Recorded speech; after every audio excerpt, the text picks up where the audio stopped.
Why is Culver's such a treat for so many families? Here's a hint. This treat is thick and creamy, and everyone can get it any way they like. Our fresh, frozen custard. We craft it in small batches throughout the day to make our guests stay. Shakes, cones, sundaes, concrete mixers, flavor of the day, oh, and the toppings. Who says you can't please everyone? There's more than one way to dessert at Culver's. Welcome to Delicious.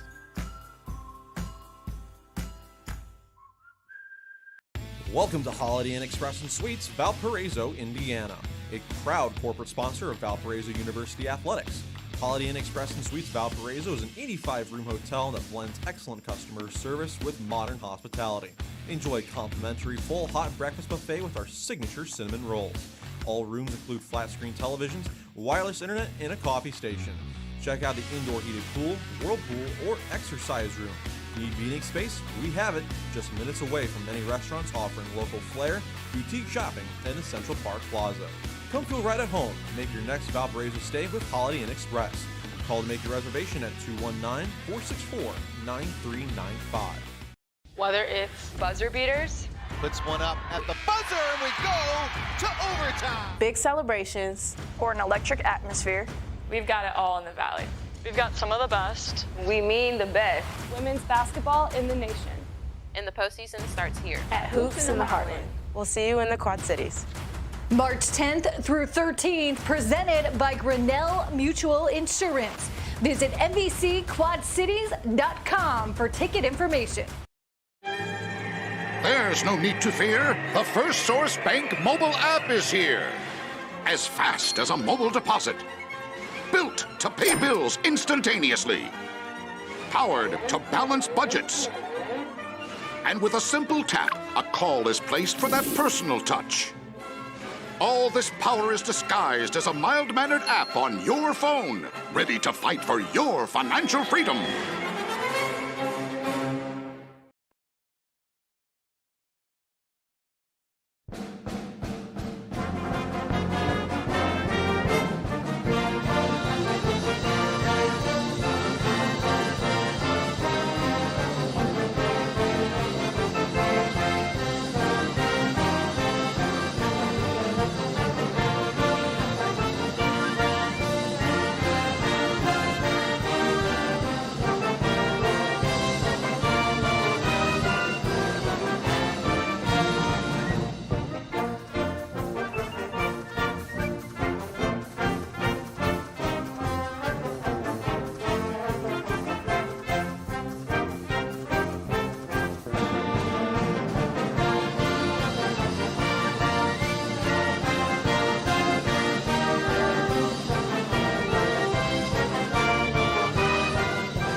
Listening to the Valpo Sports Radio Network, home of Valparaiso Beacon Athletics. Sacking to Kaiser. Kaiser driving. He dumped it underneath Gordon. Laid it in. 3 seconds to go. It's Clemens in the backcourt. Clemens will have to launch from half court. No good. And Valpo wins it. Aaron Gordon at the John Kaiser assist. From kickoff of football season to Arch Madness, the Valpo Sports Radio Network brings you every thrilling moment for the Brown and Gold. Taken away by Morgan, gives to Edwards in transition, goes on the glass, and a monster one-handed poster. Oh my goodness, Sheldon Edwards, you are incredible. On air at 95.1 FM and streaming live at thesource95.com. You're listening to the Valpo Sports Radio Network. Good evening, ladies and gentlemen. We are live from Cintas Center on the campus of Xavier University for this afternoon's women's basketball non-conference matchup featuring the visiting team on the scoreboard, the 0-3 Valparaiso Beacons, who are coached by Mary Evans, who is in her 4th season at Valparaiso, and the home team, the 0-3 Xavier Musketeers, who are coached by Melanie Moore, who is in her 3rd season at Xavier. Hello once again, everyone. I'm Garrett Willis alongside Zach Collins. We're just about a half hour away from tip-off, and now we start with the Northwest Health women's basketball pregame show here on the Valpo Sports Radio Network live on YouTube today. Zach, great to be with you here in the Queen City today. First time you've been to Cincinnati. I've been here a few times myself. Excellent to be down here at Xavier for today's game.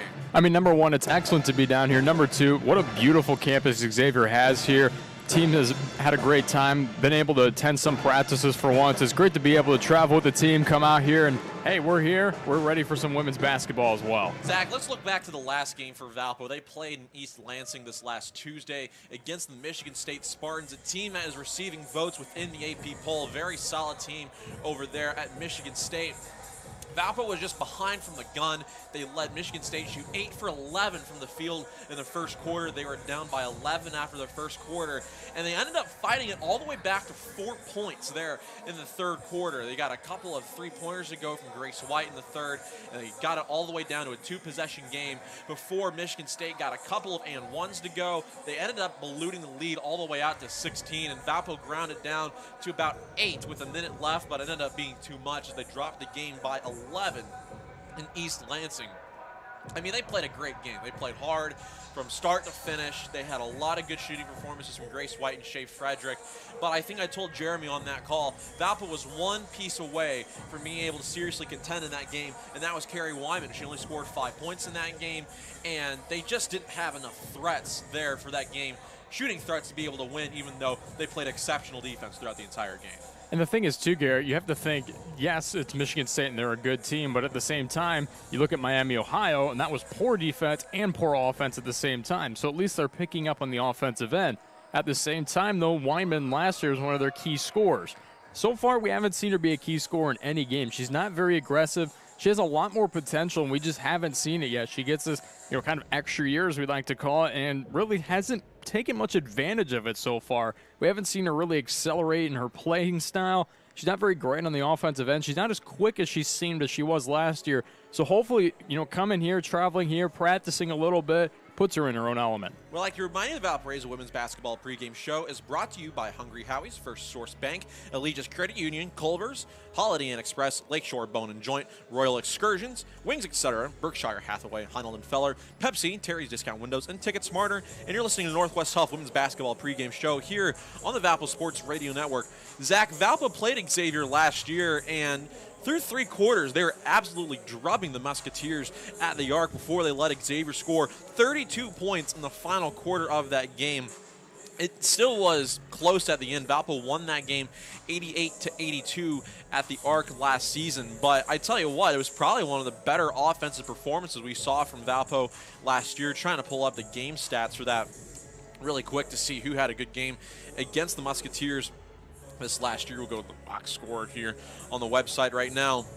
I mean, Grace White had 23. Carrie Wyman had 26 points against the Musketeers last season. So I guess it goes to say Carrie's had great success against this team once in her career. You feel as if this might be a good matchup for her to be able to get the offense in stride here today. I mean, I think, number one, it's a good matchup because, Xavier, not a very powerhouse in terms of defense. They're mostly just an easy scoring team is what they like to do. A lot of new faces on this Xavier team, however. They're not the same this year as they were last year. A lot of new faces on this team. As you mentioned in that last game, Grace White had her season and career high of 23 points in that game overall. I mean, just phenomenal numbers coming for these girls. Hopefully they can transition that into this year as well. Hopefully they can get in double digits. I mean, even you mentioned Caitlin Morrison with 12 points. If she gets to double digits, this team's scoring very well. They're getting down in the paint. They're getting low. They're playing aggressive. And they've really worked a lot in practice on being aggressive and quick transitioning to defense and offense, making sure to put emphasis on really boxing out their man and push to the hoop every single time. Don't rely as much on the three But at the same time, Mary Evans and her offense, they do like the three quite often. Last year, Valpo scored 88 points off of 55% shooting and 44% shooting from outside. Carrie Wyman had a game-high 26. Grace White had 23. Caitlin Morrison had 12. Kara Van Kempen had 9. Leah Ernest had 7. And Shea Frederick only had 7 points in that game, and the team ended up scoring 88 points as well. She did have 7 assists, though, so I guess we'll give her a slight pass for that. On the other side, though, Ariana Gray, who graduated for Xavier, scored 22. So are not many players back on this lineup here today besides Nia Clark, who played at Valpo last year. So we'll be interested to see if that ends up changing the strategy for Xavier in today's game. Zach, after today's game, Valpo will be continuing their road trip. They'll be in Chicago in the West Loop on Tuesday this next week to take on the UIC Flames, and then they'll be on the road at Bowling Green the Sunday after that. So they still have some, they're going to be at Western Michigan the game after that. I got my games mixed up. They'll be at Western Michigan the Monday after that. So this is the third game of 5 consecutive on the road for this team, and you feel as if they're starting to get into a stretch of games where you feel as if they can win. They can win here today. You feel as if they would be favored to win here today. They can definitely beat UIC on the road in a couple days in Chicago. You feel as if Western Michigan's a winnable game. You feel like Bowling Green's a winnable game coming up as well. This team feels as if they're playing better basketball now than what they were against the Red Hawks a week and a half ago. They might be able to start hitting their stride soon if they put in the same amount of energy and effort that they did in East Lansing earlier this week. And that's the thing, Garrett. They do have to put that intensity coming into this game. They knew Michigan State was a very good team, so a lot of the time, you're playing a good team, you go to where you have a lot of intensity going with you. At the same time, you play a team that's not as great, excuse me, and you're not going to have that intensity that you would have before against Michigan State, against Xavier. Xavier, not a very good team, especially in the Big East. They're one of the bottom in their conference overall. I mean, they were even projected to be dead last in the Big East in their own element, so not very good in terms of this team. But at the same time, Valpo's got to play hard. They're 0-3. They got to have a big stretch of games here to get back to at least that 500 record so they're within competition in Valley play. One of the things we saw of this Valpo team last year, I think we continue to see a little bit this year as well, Valpo tends to play to the level of their competition a ton. And last year we saw that against teams like Missouri State and Drake, at home and on the road in conference, and then we see them lose to Evansville in conference. We saw them beat Big Ten teams last year in the non-conference, and then we see them just get drubbed at home by opponents who weren't as good as them. They played up to Central Michigan last weekend. They played up to Michigan State this last week. You don't want them to play down to Xavier today. If they play the same level they have for the last 2 games, they're definitely the favorite to win. And I think that there's some mental maturity that has to come along with that as well. I mean, yes, this is a younger team, but at the same time, they have a lot of veterans on this team as well, as you'd like to call them. A lot of seniors and a lot of even fifth years, if we want to call them that as well. And these players just have to help develop everyone. I mean, you have players like Leah Ernest, and then you have other players like Grace White. You know, one who's just kind of experienced in college from last year, and Grace White, she's here in her 5th season. So you've had players that just have to develop these skills and develop this leadership because, you know, even this team you've seen suffer in terms of leadership. There's not that key leader that you find on this team. There's little bits of it. I mean, you got it from Frederick, you got it from White, and sometimes even Weinman, but there's not that key leader. There's not that figure you look out to on the floor saying, all right, that's a player they're going to get the ball to score this point. I mean, really, I don't even think Mary Evans herself would probably even understand which key player she'd want to get a ball to. In the moment, sure, but at the same time, if you're in the starting portion of this game, you don't know exactly who that team leader is. You got to kind of find that and develop that throughout the season. This is the 4th game of Valparaiso season, 0-3 so far. We're still looking for the first win between 2 Valpo basketball teams right now, although I think it's fair to say there's a lot more momentum on the women's side as compared to the men. Men's team did not look good at Stanford a couple nights ago. They head down to Nassau on the Bahamas today, actually. Might already be down there. They left early on this morning. So we'll see if they're able to turn it around as well. But Valpo's women's team continuing their 5-game road trip here today, as we'll see if they're able to keep the momentum going from a good game against Michigan State, even though they did not come out victorious in that contest. We're going to take a quick break. When we come back, there are a lot of games going on in the Valley right now. against really good opponents and some interesting results to look into from the last week, along with another week of Valley non-conference basketball coming up as well. So we have a lot to talk about. I hope that you stay with us as we are live from Cintas Center, beautiful Cintas Center here in Xavier, at Xavier University in downtown Cincinnati. So we hope that you stay with us. We'll be back in 2 minutes from Van Wagner's, the Valpo Sports Radio Network. When it comes to flavor, do you like to mix things up? Find a new match from time to time? For some people, there are too many flavors out there to stay loyal to just one. That's why Hungry Howie's created the Mix and Match menu. Any 2 items for only $5.99 each. So whether you're looking for a delicious time with pizza and a salad, or a sub and Howie bread, or a Pepsi 4-pack and a Howie cookie, we're not judging. In fact, we're encouraging, especially for just $5.99 each. Hungry? Howie! Yo, this is your cup holder talking. The little round thing between your car seats. Now, I normally have a nice cold bottle of Mountain Dew in me, but at the moment, I'm empty. That's right, no Mountain Dew. Nothing in here but a couple of quarters and a dime. A fully capable cup holder like me just carrying your loose change? Look, I'm not made for loose change. I'm made to keep Mountain Dew within reach at all times, just inches from your hand. So find the store already, grab some Dew, toss it back, then place that bottle where it belongs. Mountain Dew. Do the Dew. There are sports bars everywhere these days, but there's only one place for award-winning jumbo wings, bigger beers, and better food and drink values all week long. Wings Etc. Grill and Pub. We're so much more than wings. Enjoy wraps, salads, subs, seafoods, quesadillas, amazing appetizers, and awesome daily lunch food and drink specials. And now, when you can't eat here, order online for pickup at togo.wingsetc.com. It's fast, easy, and convenient. Wings Etc. Grill and Pub at 501 North Silhavy in Valparaiso and online at wingsetc.com. TicketSmarter is glad we are back to holding live events. If you are looking to buy tickets to the best sports, concerts, and theater events, all at the very best price, look no further than TicketSmarter.com or on the app. Buying tickets at TicketSmarter will help support children in need. For every ticket transaction on TicketSmarter, $1 will be donated to a children's charity. TicketSmarter is proud to be the official ticketing partner of bowl season. TicketSmarter, a smarter way to buy tickets. Live on WVOR 95.1 and streaming at WVORthesource.com, you're listening to the Valpo Sports Radio Network. Welcome back to Cintas Center here on the campus of Xavier University, getting ready for the start of play between Valparaiso and Xavier. Alongside Zach Collins, I'm Garrett Willis. You're listening live, another presentation of Valparaiso women's basketball here on the Valpo Sports Radio Network, and this is the Northwest Health Women's Basketball pregame show. Zach, let's talk about Xavier here for a moment. Playing their 4th game of the season, 2nd at home as well. It's not been an easy slate so far for Xavier. They played at Utah last week, and they also got beat by Miami of Ohio here earlier on this week by 4 points. They play the Red Hawks better than Valpo did. I think it's fair to say that Miami's probably a better team than what we saw last year as well. But Xavier also sits at 0-3. It's been rough sailing for Melanie Moore so far here in her 3rd season at Xavier. She's only won 8 games in her 2+ year career here.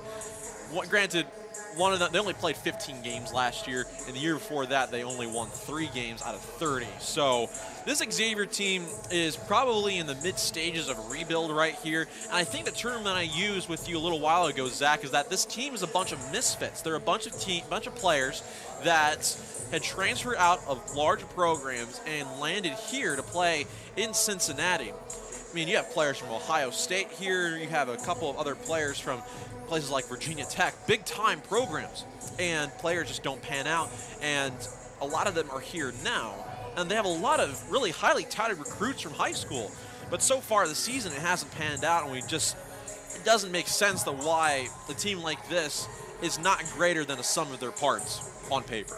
I mean, you would think with players from, you got Clemson, Florida, Indiana, you'd think they'd be a very good team, combining with all these big-time schools. And most of the players that transitioned over here and transferred over here were playing constantly on those teams as well. So you'd think they come here, start, and they'd be playing, and they'd be 3-0, but it's exactly the opposite. It's 0-3. The thing is, Garrett, this team cannot shoot the 3.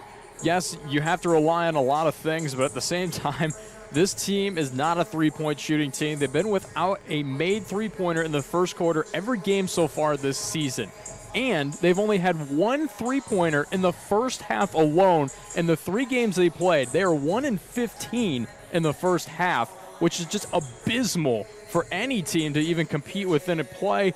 Just not a good three-point shooting team. I mean, it's awful to watch this team even shoot a 3. So you know what Valpo's going to do? They're just going to protect the inside. Let them take the 3. If they're 1-15, I'm going to take my odds and say they're not going to shoot too many 3s. Wow, I had no idea about that stat. They're 20% on the year from outside the arc. Valpo was a ton better at 26%, but Valpo did make 9 3-pointers at Michigan State this last week. I think that percentage has been hurt a ton by the way they shot in the Miami game in the final quarter. They shot 11 threes in the final quarter against Michigan State, trying to get back in that game. But holy smokes, I had no idea. I mean, Xavier, they're a fairly big team. I mean, Michaela Hayes is 6'3". We see Case Satterfield and Case Woods both at over 6 foot. Kay Brown Hallman is 6'2", Courtney Pranger is 6'1", and Megan Harkey is 6'6". I mean, you feel as if this should be a team that definitely has the ability to really dominate inside the lane and out-rebound Valpo. But at the same time, they're not a great rebounding team either. So I genuinely don't know how this Xavier team is going to play. You feel as if they have the horses to be able to get it done. They return a player like Shelby Calhoun from last year, 11.5 points per game so far this season, transferred from Virginia Tech. And you even look at Anaya Harris, 11.7 points per game so far, the freshman out of Omaha. They have players on this team who are capable of scoring. I think the most capable is Nia Clark here in her second year at Xavier, 14 points per game so far this season, and was on the all-academic Big East team last year, 11.5 points per game last year as well. Valpo's probably going to try to hone in on her, but I tell you what, you take away the inside shot, it may be a tough day for Xavier shooting here today. I mean, really, they just rely on the inside shot. They allow a lot of points in the paint. That's really where their reliance is on. They are pretty okay, you know, like you mentioned, not a great rebounding team, but they're okay when they're on the defensive end. So if they can get a couple fast breaks against Valpo, that's where Valpo's key element is they really have to come down on fast break and play good defense, because this Valpo team so far on that fast break defense has not been very good so far in these first 3 games. Hopefully they step it up here against Xavier, because really Xavier only relies on driving to the basket and taking up easy 2-point shots. They're not a 3-point shooting team, like we mentioned, by any means of the imagination. And with girls as tall as they have, Valpo doesn't have really a big man kind of girl. They have Caitlin Morrison, but really Caitlin Morrison, you know, 6'2" versus a 6'6". Morrison's usually a forward kind of player. Then you're looking at Xavier, Megan Harkey, 6'6". She's usually a center kind of player. Pretty good on the offensive end, but not great by any means of the imagination. But Valpo doesn't have that big man that can defend against the paint. Hopefully they can here today against Xavier. Let's look into the Valley now. There have been some interesting results from over the last week, especially yesterday. There were a myriad of games yesterday. Northern Iowa demolished Wichita State 87-55. Loyola in a close game against Chicago State, 71-59. UT Martin edges Illinois State in normal, 54-52. This is the result of yesterday. Missouri State in Los Angeles takes down USC 67-41. Then Eastern Illinois beats Evansville 85-74 in overtime down at Evansville. Holy smokes. I mean, we're talking about Missouri State going on the road a couple thousand miles to take on a Power 5 school, and they beat them by 26 from their home building. I mean, it's insane. I mean, Missouri State last year was one of the best teams, not only in the Valley, but in NCAA Division I basketball alone. Holy cow, I mean, really, they haven't slowed down anything. USC, not a very great program, but at the same time, they're a Power 5 team. So you really have to look at them and think, holy cow, Missouri State really is the big man this year. Games other than this one this week. Only game here in the Valley is here today. Tomorrow we'll have Bradley at Northern Illinois. Tuesday we'll have Valpo at UIC. Wednesday, Friday, and Saturday bring full slates. Wednesday we'll see Indiana State at Western Kentucky, IUPUI at Southern Illinois, St. Francis of Illinois at Loyola, and Evansville at Purdue-Fort Wayne. Friday, we'll see Missouri State at Virginia Tech, Indiana State at Jacksonville State, Bradley at Minnesota, Drake at Nevada, and Illinois State at UC Irvine.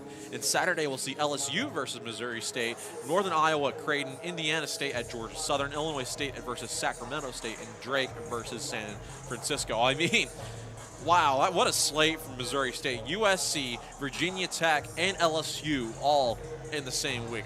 You're playing 3 Power 5 opponents, each from a different conference, and going across the country to play every one of those games. I tell you what, if they keep playing hard, they're going to be a clear-cut favorite to win the Valley come March. I mean, you have to schedule tough teams, and when you schedule tough teams, you're going to play tough against those teams. I mean, Valpo had a lot of Big Ten schools that they played last year, and they played very well against those Big Ten schools, getting a couple wins there, and you even called some of those games as well. And, a tough schedule really depicts how your team's going to play when it comes time to Valley championships and going to the tournament, every such element of that. It shows how your team's going to compete. If you're playing just kind of, these rinky-dink schools here and there, you're not going to really be testing your opponents. You're not really going to be testing yourselves. Missouri State, they really want to test themselves coming into this season. When you play LSU and Virginia Tech, those are 2 great schools and great opponents to take on. And, another game that really does interest me, though, is on Friday, Bradley and Minnesota, as you mentioned. I like Bradley's style last year. They played very good basketball. They're a good rebounding team, had a couple good guards in that team. They're a quick, fast break offense. Love watching that team last year. Hope that they can really compete against Minnesota in that contest as well. It just goes to show you how this conference that Valpo joined 4 years ago in the Valley it's the premier non-conference league, premier conference for women's basketball in the mid-major. It's just there to see Valpo be 7th in the conference last year and reach a net ranking of 105 as a mid-major. That's absolutely incredible. This conference is so deep. We're going to get a ton of great games once we get past the new year. We're hoping that Valpo is able to keep this momentum going. And the crazy thing is that none of these teams lost any players. They're all the same teams that we saw last year. Women's basketball rosters don't turn over as much as men's rosters do. And all the players from Missouri State are back. All the players for Drake are mostly back. It's going to be exciting to see how this league competes with each other once we get in the next calendar year. I mean, I'm excited because, as you mentioned, a lot of the teams are the same, and seeing those teams last year compete with one another was just fantastic. I mean, Drake was such a fun team to watch, Missouri State, Bradley, and, those teams all competed with each other, and they play tough basketball. I mean, you've got teams like Evansville, which are not very great, but at the same time, they'll put you in your numbers, and they'll put a ball up in that basket, and you're like, man, this team is much better than I thought they were going to be. Evansville, I mean, they competed with Valpo. I mean, even in the MVC tournament, they almost beat Valpo in the first round that they played against one another. So, every team in the Valley is competitive. Every single team in the Valley loves to play one another. It's a great conference, great mid-major, and, don't count them for their own because they're going to come at you. We have the starting lineups for both teams now. I can only see the numbers for Valpo, so we'll start with them. It's the same starting 5 as we've seen so far this season. Grace White, Shea Frederick, Harry Wyman, Maya Dunson, and Caitlin Morrison are the starting 5. Zach, who on that group today has to play well if Valpo wants to come out of Cincinnati with a win? I mean, I really think Caitlin Morrison has to play very well on defense in this game. Yes, offense matters in this contest, but at the same time, defense is a very dependable thing that you have to come into this conference game with, or non-conference game with. And if she plays good defense, this team will succeed because they like to drive down to the paint. If Morrison's playing good defense, you got everything there for you. For Xavier, they're starting Nia Clark, Shayla Beeler, Kay Satterfield, Anaya Harris, and Ayanna Townsend. So those are the starting 5s for each of the teams. We're going to take a quick break from the national anthem. When we come back, we'll stay the starting lineups again, give a couple more keys to the game, and we'll have tip-off here between Xavier and Valparaiso. So back in 2 minutes from Van Wagner. This is the Valpo Sports Radio Network here on YouTube.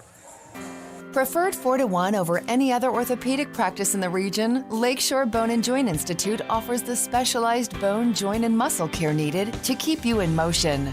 Our world-class providers serve as the official team physicians for Valparaiso University, and we have proudly delivered specialized, experienced care throughout Northwest Indiana for more than 50 years.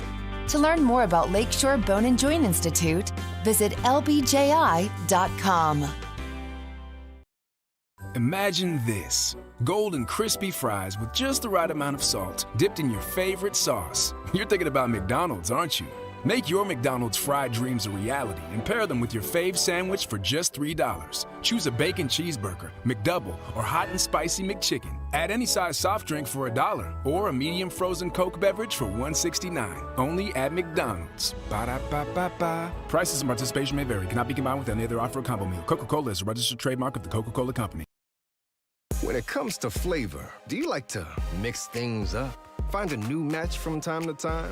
For some people, there are too many flavors out there to stay loyal to just one. That's why Hungry Howie's created the Mix and Match menu. Any 2 items for only $5.99 each. So whether you're looking for a delicious time with pizza and a salad, or a sub and Howie bread, or a Pepsi 4-pack and a Howie cookie, we're not judging. In fact, we're encouraging, especially for just $5.99 each. Hungry? Howie!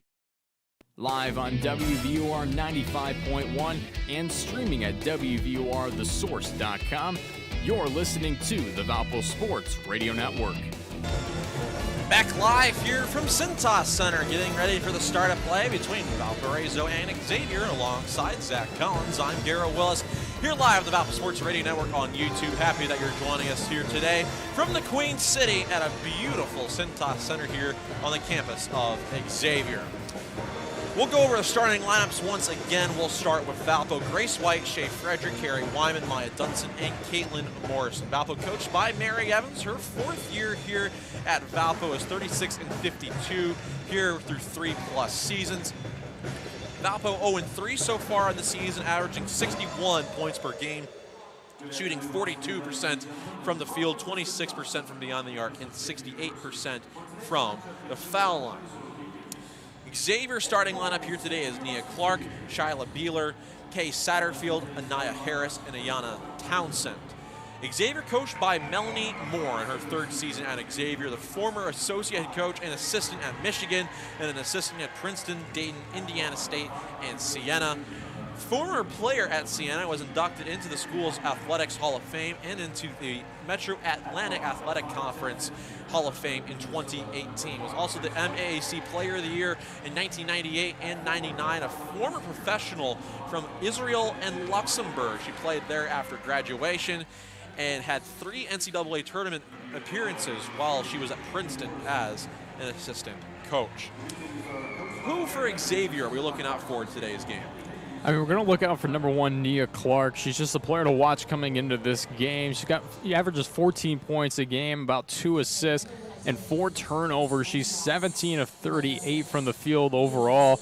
She's a good player. She's a quick player, and this team really relies around her, goes around her, and looks up to her as a leader figure. We'll see how she plays here in this game. Didn't play great last year when she came to the Arc, but hopefully she will here on her home court for Xavier. Xavier played 3 bad quarters of basketball against Valpo last year at the Arc. They're hoping to be able to switch up that trend here today. They did have, they scored 32 points in the last quarter against Valpo last time they played them in 2020. So they figured out how to score later on in the game, but it was just too little too late. What does Xavier have to do well today if they want to beat Valpo? I mean, really, just looking at Valpo, Valpo's got to guard the inside of the arc. Xavier has to do just the opposite. They need to protect the arc. Valpo's a big three-point shooting team. Valpo's only shooting 26% from the 3, however, so we'll look at how Valpo does with that. And Xavier really needs to just drive into the lane. Valpo's poor defense underneath the basket, poor transition defense. If Valpo's really going to look at them, they got to just step it up on that defense, because Xavier, they're just going to plow into you throughout the entirety of this game. Once again, the Xavier starting lineup: Nia Clark, the redshirt sophomore. She is out of Indianapolis at Ben Davis High School. Shayla Beeler is a junior out of Indianapolis at Warren Central. Kay Satterfield is a junior out of New York, Christ the King High School there. And Nia Harris is a freshman out of Omaha, Nebraska. And Ayana Townsend is a redshirt junior out of Pittsburgh, Pennsylvania. Should be an exciting game here today as Xavier is introducing their starting lineups. Xavier will take the court in their home white uniforms with dark navy blue lettering and trim. And Valpo will be on the court in their away brown uniforms with white lettering and gold trim. Zach, about ready to start here. Any final thoughts before we get underway? I mean, just looking at Valpo coming into this game, they got to guard the inside of the arc. Let Xavier take any three-point shot that they want because, I mean, as we mentioned before, their three-point shooting is just abysmally bad for this Xavier team. So let them take any three-pointer they want. They've only gone 7 of 35 in their 3 games. So, hey, they're not going to make any three-pointers. Let them take it. And take advantage of the fast break opportunities. I know Mary Evans worked a lot in practice yesterday with fast break opportunities, really emphasized that they have to take advantage at every single key point, and at the same time play good defense when they're getting fast breaked as well. Just really rush, keep up the momentum, and play hard in this game, and Valpo will take home a win. Valpo forced a lot of turnovers at Michigan State earlier this week, but unfortunately, most of them were dead ball turnovers. They were travels, they were passes out of bounds, they were offensive fouls. Valpo really didn't get to run it all against the Spartans this last week, and Mary Evans wasn't happy that the ball ended up bouncing their way. They're hoping that they're able to get a few more steals here in today's game, hoping that Carrie Wyman can keep her paws in the passing lanes, maybe able to poke away a couple dribbles as well. Valpo wants to run in this game since it's not something they got to do in East Lansing earlier this week. I mean, really, Valpo just has to have that quick momentum offense, as you mentioned. They have to continue to try to drive to the basket. I know Valpo likes to take a lot of threes, but at the same time, you can't really rely on the three as much. I mean, you're only shooting 26%. They're a much better three-point shooting team last season. They're almost about 10% better at one point early in the last season. So really, if Valpo starts scoring here pretty early, they're going to have a good lead. That's what you want, and you want to rely on Carrie Wyman. She's got to step up here in this game if they want to be able to compete, and we'll see how it ends up going here, Garrett. The Valpo from right to left and Xavier from left to right to start this game. Caitlin Morrison will go up against Ayana Townsend. Officials look together. The ball is at center court. It's up in the air, and tip is won by Valpo. Wyman has it at the center circle, hands off to Frederick, and we're underway here in Cincinnati. Frederick at the center circle, dribbles to the top of the key, passes to Dunson. Scans the inside, right corner. Frederick down the baseline, kicks top of the key. Morrison tees up a three there. In and out, no good. Board down for Xavier as Shayla Beeler grabbed the board, and now the Musketeers go the other way in their first possession of the game. Beeler in the near corner, passes to Satterfield around the horn. Pass controlled by Harris at the top of the key. Drives in on White, near side for Beeler. Far wing for Clark to the foul line. Drives inside, almost lost the handle. Picks up her dribble 15 feet from the basket. Townsend on the interior, had it blocked away. Ball tipped inside. Frederick sprints for it and gets it in a 2-on-2 the other way. On the far wing, up top for Wyman. Goes to the elbow, up top, near side White. Fakes a three, drives inside the lane. Had it stripped, goes back out, near side Morrison. 18 to shoot for Valpo. They had the ball in their second possession of the game. Frederick on the right wing. Steps in and out. Now slashes down the lane. 2 steps off the glass and good with the right hand. First bucket of the game is for Shea Frederick. Valpo holds the 2-0 lead. Good there by Frederick, just finding an easy lane, drives right through, realizes she's got an easy basket, lays it up. No defense by Xavier practically on Frederick. Harris between the circles for the Musketeers, throws to Clark. Drives inside, scoops a layup in with the right hand at the basket. We're tied up at 2. 8:25 to go here in the first quarter. Clark just pretty much trading Frederick on that one. Same move, same lane, same side. Both teams not competitive on that right side so far. Morrison top of the key for Valpo. Ball above her head, gives to Dunson on the right wing. Scans the interior, up top White by herself for 3. Good! Grace White picking up where she left off from East Lansing. It's up to 5 for Valpo. They hold a 3-point lead. Under 8 to go here in this first quarter. It's Beeler at the foul line, drives inside. A pass to Townsend, went off her foot, but she controls on the near side. Harris throws in the post for Satterfield. Shoots a jumper from 15. That's airballed. Board down for Morrison. Valpo gets the board. They go the other way in transition. It's Frederick to the top of the key. Stops. Looks inside. Goes to the far wing. Scans left. Throws that way for Wyman. Got a man in the air. Stops. Up top. 3 for Dunson. That's off the front of the rim. It's no good. Satterfield the board for the Musketeers. Now Xavier goes the other way. Beeler inside the lane. Hung in the air and finished with the left hand. 5-4. Valpo holds the 1-point lead. They operate on offense with 7 minutes to go here in the first quarter. Frederick on the center court X. Scans the interior. Throws to Dunson on the left elbow. Man fell, a blocking foul called. I thought it should have just been a no call, but it's picked up by Kay Satterfield. It's her first and the team's first of the game. Valpo with the ball with 7:04 to go here in the first quarter. It's 5-4.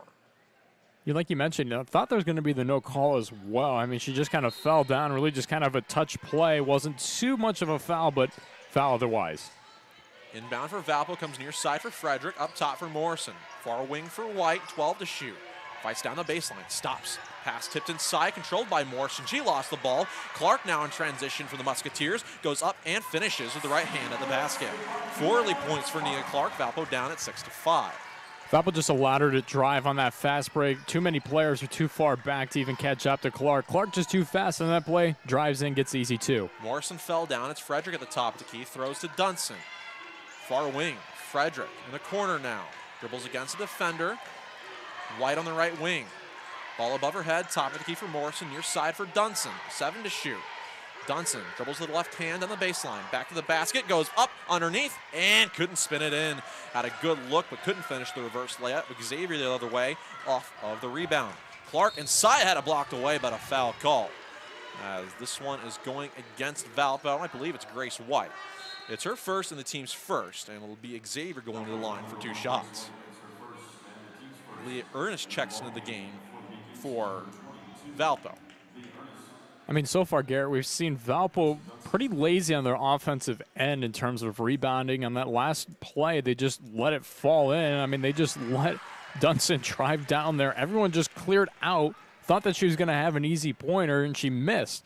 Everyone is on the three-point arc at that point. Drive in, try to even get a rebound there. They're not doing much of anything in terms of rebounding, and that's going to hurt them in this game if they continue that momentum. Nia Clark knocks down both. She has 6 of Xavier's 8 points. Xavier's up 8-5. Far corner, Frederick, catch and shoot 3. Good! 5 points for Shea Frederick. We're tied up at 8. 5:50 to go here in this first quarter. Xavier the other way with Shayla Beeler across the timeline. Far wing for Clark.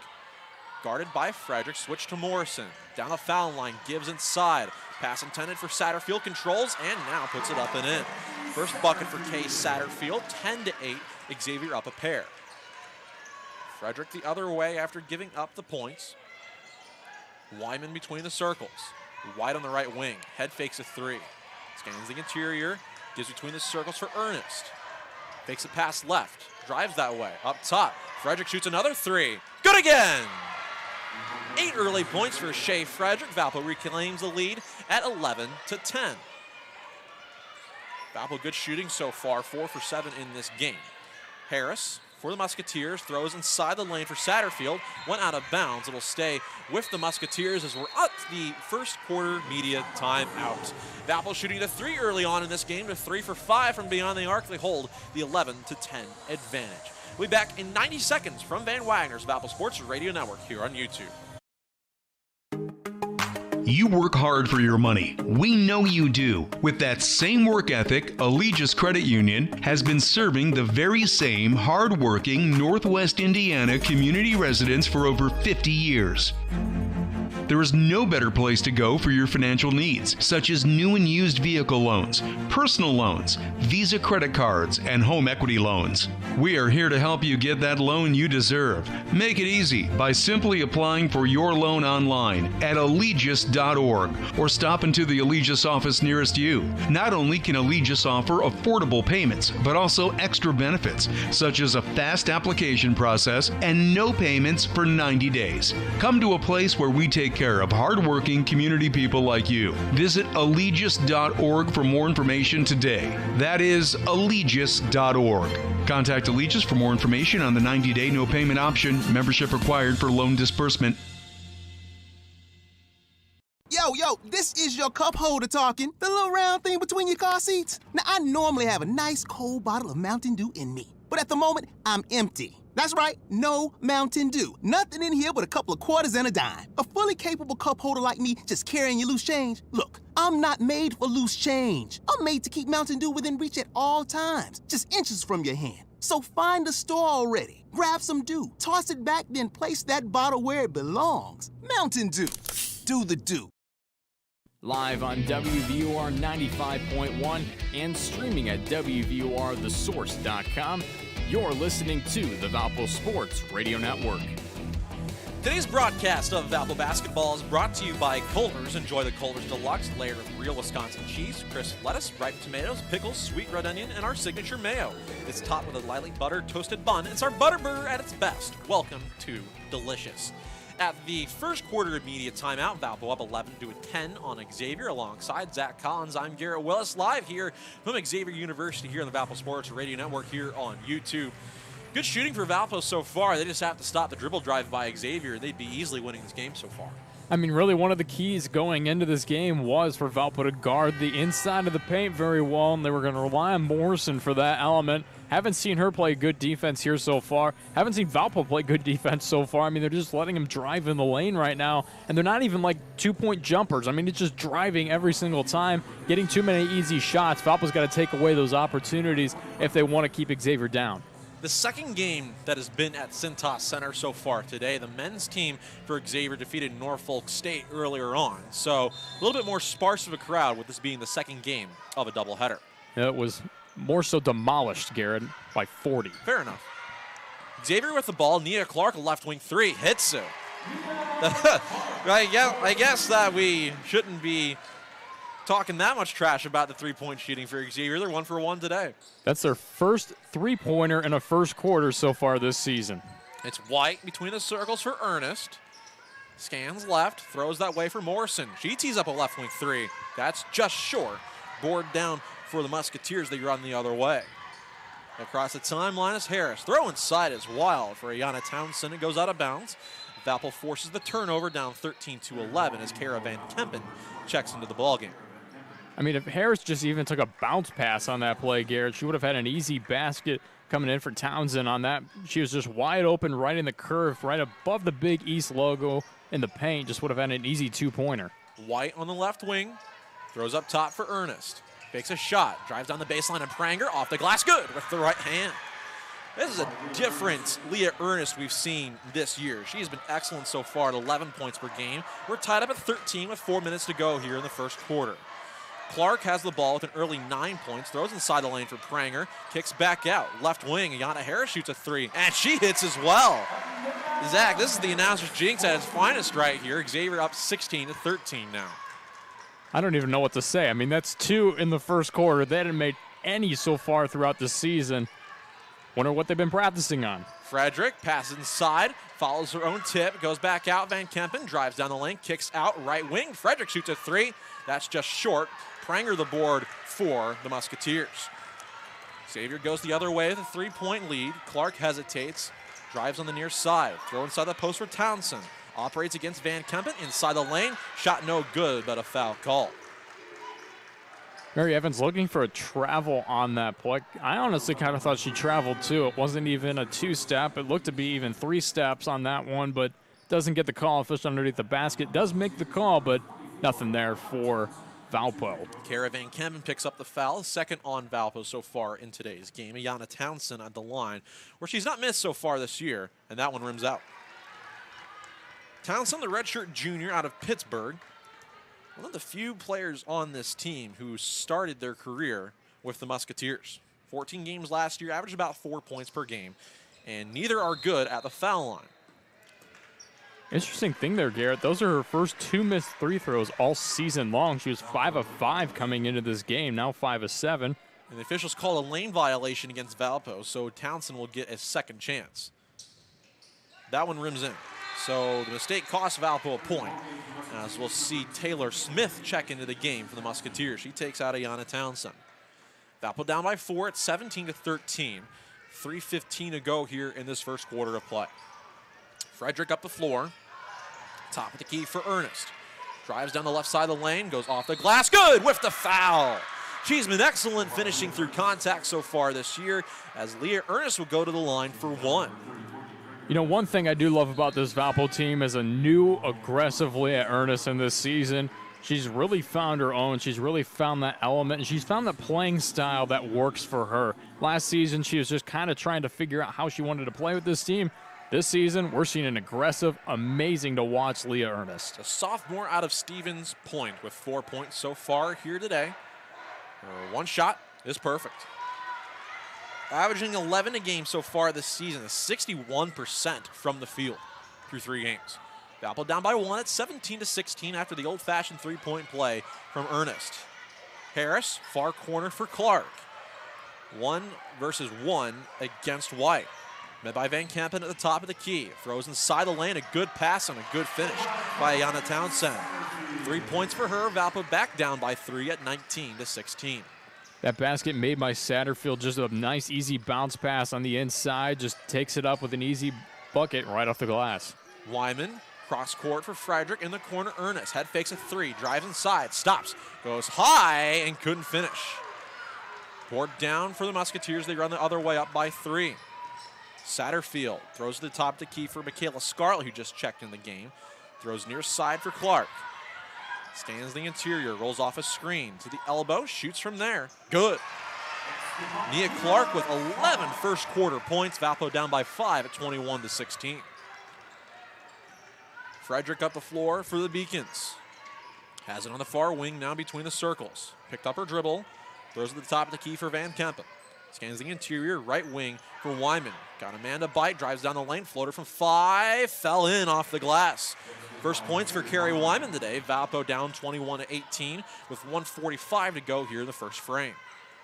Near side Harris, met by White, now Van Kempen between the circles. Fights to the foul line, stops. Far wing for Clark. Scans the interior, met by Wyman, 14 to shoot. Rolls off a Hayes screen, tip pass controlled by Ernest. Valpo runs the other way in a 3-on-1. Ernest to the foul line, pass tip. Far wing controlled by Frederick, and a ball goes out of bounds as it was last touched by Scarlett. Not a good fast break there for Valpo. Where they're bailed out, they'll keep the ball. As we'll see Dunson along with Sheehan checking the game for the Beacons. I mean, you just have to take a bounce pass. So you got a 3-on-1 opportunity, and you throw it right into the girl's hand. Take an easy bounce pass to White underneath the basket. You would have had an easy 2-pointer. Ernest 3, that's off the right wing. As we'll see Xavier go the other way after the miss from Valpo. On the near side is Shayla Beeler. Has it on the wing against Sheehan. Rolls off a screen to the foul line. Stop, spin, shot from the elbow. That's short. Follows her own miss. Not a good box out there from the Beacon defense. Lob inside the lane. That for Townsend. Goes high off the glass and finishes with the right hand. That was Case Satterfield, excuse me. Valpo not a good defensive quarter, down 23-18. Sheehan up the floor. Ernest between the circles. Shot clock and game clock separated by 22 seconds. Wyman, far wing for Sheehan. Drives down the baseline. Stops up top. Van Kempen shoots a left-handed 3. That's no good. Board down for Xavier. Shot clock and game clock separated by a half a second, so Xavier will hold for the last shot. Xavier in the quarter, 9 for 12. Second game in a row, Valpo has gotten torched on defense in the first quarter. 10 seconds to go, Beeler starts the play. Rolls off a Hayes screen. Top of the key, Satterfield. Shot from just outside the foul line, hits high twice, doesn't fall. Fight for the board inside, and that will end the first quarter of play. Valpo down 23-18 through 10 minutes. We'll take a quick break, back in 90 seconds from Van Wagner's the Valpo Sports Radio Network. One meal everyone in your family can get on board with? It's Culver's. You may know us for our famous butter burgers, cooked to order for that great signature steak taste, but we're also known for our whole white meat chicken tenders and juicy chicken sandwiches, and our melty Wisconsin cheese curds, and our hand-battered North Atlantic cod. At Culver's, we believe more menu options mean more ways to brighten your day. Welcome to Delicious.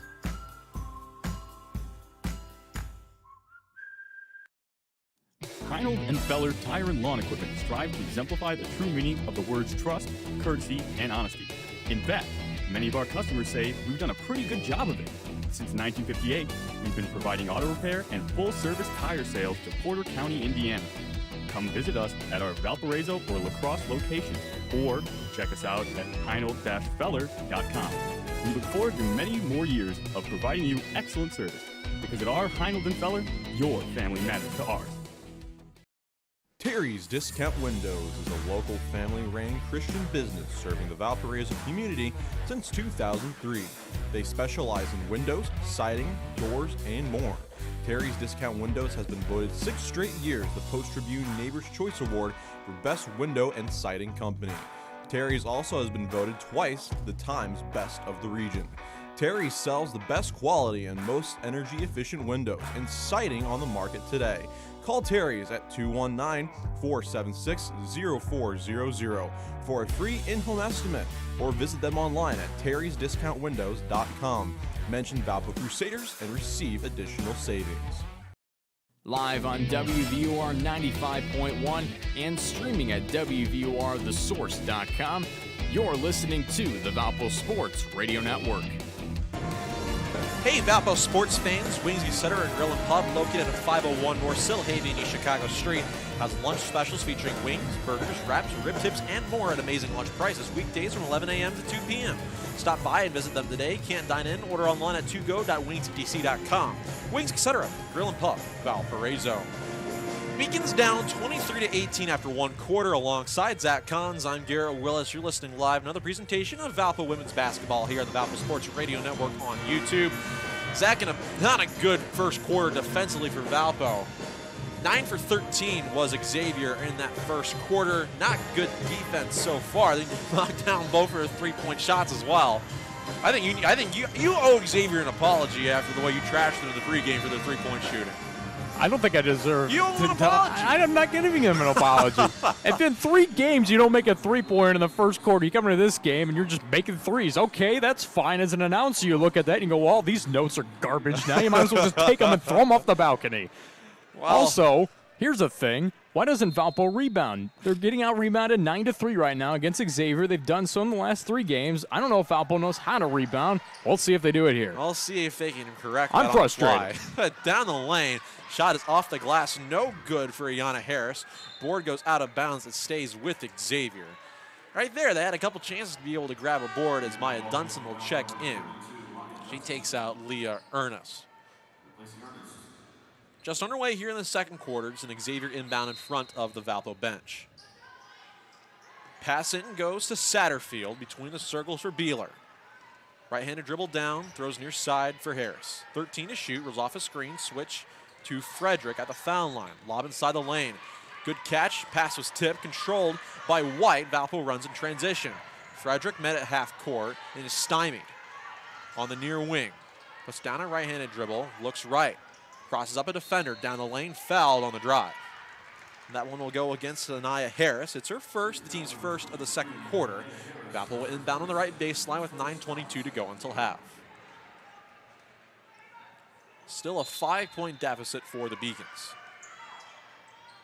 Throws it to the top of the key for Dunson. Head fakes a 3, dribbles to the elbow. Morrison around the horn. Frederick looks far corner, throws that way for White. Stands on the wing. Fights against Beeler, lost the ball, and it's taken by Beeler. Good on-ball defense. She sprints the other way in a 3-on-4 to the foul line. Stops and retreats back out. Crosses over defender and puts it up and in with the left hand. 4 points for Shayla Beeler. Valpo down by 7 now at 25-18. Shayla Beeler just ran down on the baseline, just turned around, easy lay in. Can't allow that if you're Valpo with those points down low in the paint. Frederick, far wing. Around the horn, Van Kempen up top for Dunson, near corner. Morrison. White, top of the key for Dunson again. 9 to shoot. Frederick at the top of the key. Needs to go. 5 to shoot. Steps to the elbow, stops, floater from there. That's strong. Not a good shot in that offensive set.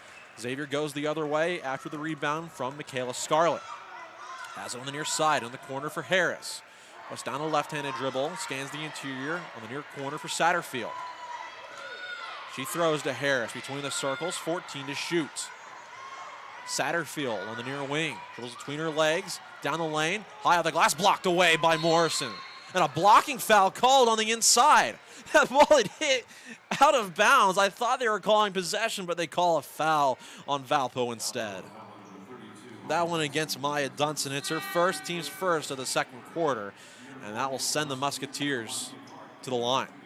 I mean, Garrett, if you want to talk about late call fouls, that's the latest foul call I think I've ever seen. I think 5 seconds passed in the time that the foul happened, if there was a foul technically, which the official called. The shot was blocked. The ball hit twice out of bounds, and then they called a foul. That is a tough break right there for Maya Dunson. Wish I could understand. Nonetheless, is Xavier at the line. As Kay Satterfield knocks down the first. She has 5 points. Xavier's been spreading the lob on offense so far. The junior out of New York, played 1 year at Ohio State before transferring to Xavier. Both are perfect. Valpo down by 9 at 27-18.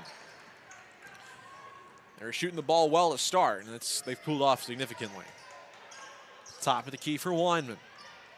Scans the interior, fouled on her drive. That one against Shayla Beeler, her first, team second.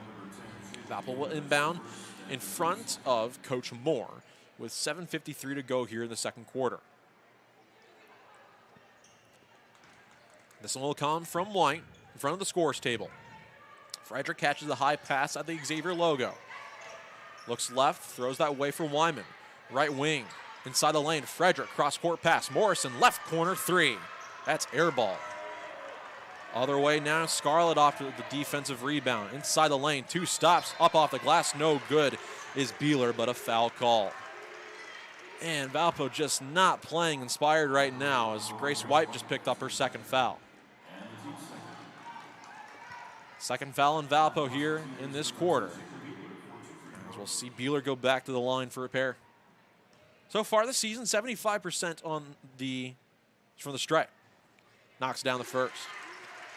The junior from Warren Central, a very good Indianapolis girls basketball team. Played 1 year at Indiana, transferred to Vincennes, and now here at Xavier. Second one is strong. Valpo down 10 at 28-18. Still have not scored here in the second quarter. Frederick against the press, goes to White. Met there, back to Frederick, cross the court. Wyman, cross court Morrison. Left wing, Van Kempen around the horn up top. Frederick, right wing now for Weinman. 12 to shoot. Finally sets something up. Wyman, left wing, up top Frederick. Stops, down the lane, kicks across court. Wyman, right wing, 3. That's strong. Board tipped down, and it's controlled by Xavier on the interior. Scarlett the other way for the Musketeers. Throws a Satterfield at the top of the key, and an offensive foul called against Xavier. This one is against Ayanna Townsend. It's her first, team's third here in the second quarter. 3 minutes elapsed here in the second quarter. Valpo has still not scored in this frame. It does feel like a very slow 3 minutes have gone by for this Valpo team. Really haven't seen much momentum on the Valpo side versus Xavier's. Frederick hands off up top for Van Kempen. She walked with it. My question is, she's coming up to the top, grabs the ball, somehow travels on that. How do you let that happen? I don't know. This is not the team that we saw playing in East Lansing earlier this week. Sure doesn't feel like it and sure doesn't look like it, Garrett. Olivia Brown into the game for the first time. Beeler, top of the key. Far wing for Scarlett. Looks left, throws for Clark. Has it on the wing, fights at the foul line, stops on the elbow, fights inside, scoops a layup, couldn't finish. Board down for Frederick. Valpo goes the other way, 6:30 to go in the second quarter. They still look for their first score of the frame. Frederick down the lane, 3 steps off the glass, good with the left hand. Fred's been all Frederick so far, has 10 first half points. Valpo down 28-20. Beeler across the timeline, throws to Clark. Near side for Beeler. Scans the interior, looking for something to develop. Far wing, Clark shoots another 3. That's good again. She has 14 points here in the first half, and Valpo faces their largest deficit of the day at 11 points. 6 minutes to go here until half. Frederick up the floor. Looks left, up top for Dunson. Back right side for Frederick. Cradles the ball, fights against the dribble, she lost the ball. Beeler in transition, fights inside the lane, charges in on Wyman, they call a block. Boy, that's a tough call. That's against Wyman, her first, team's third, and that will send Shayla Beeler back to the line.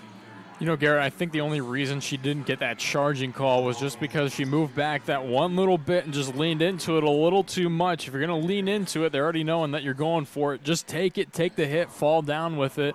And again, another turnover for Valpo on that drive. Beeler 1 for 2 from the line so far today. Been all Xavier up to this point.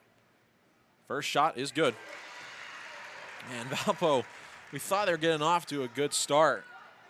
And ever since then, it has not been smooth sailing.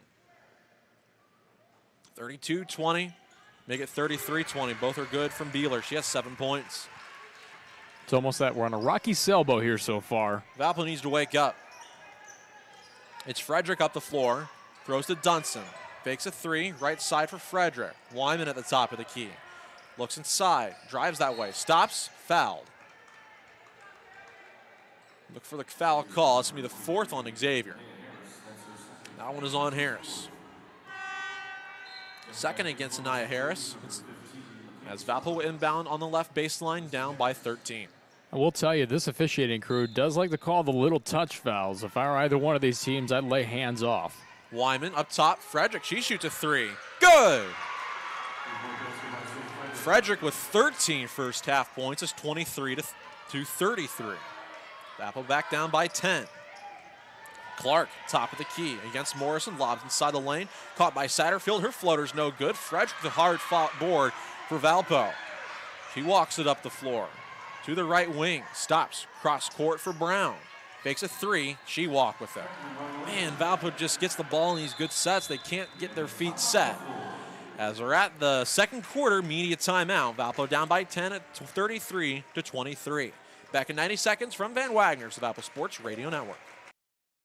When it comes to keeping your family healthy, annual wellness visits with a healthcare provider are key. Routine exams and screenings can identify potential health issues early when they are most treatable. And Northwest Medical Group has implemented strict safety standards so that you can come to us confidently, knowing we are providing a safe place with quality care. We are committed to helping you stay well, and we offer both telehealth and in-person visits. Schedule an appointment today at mycarenorthwesthealth.com.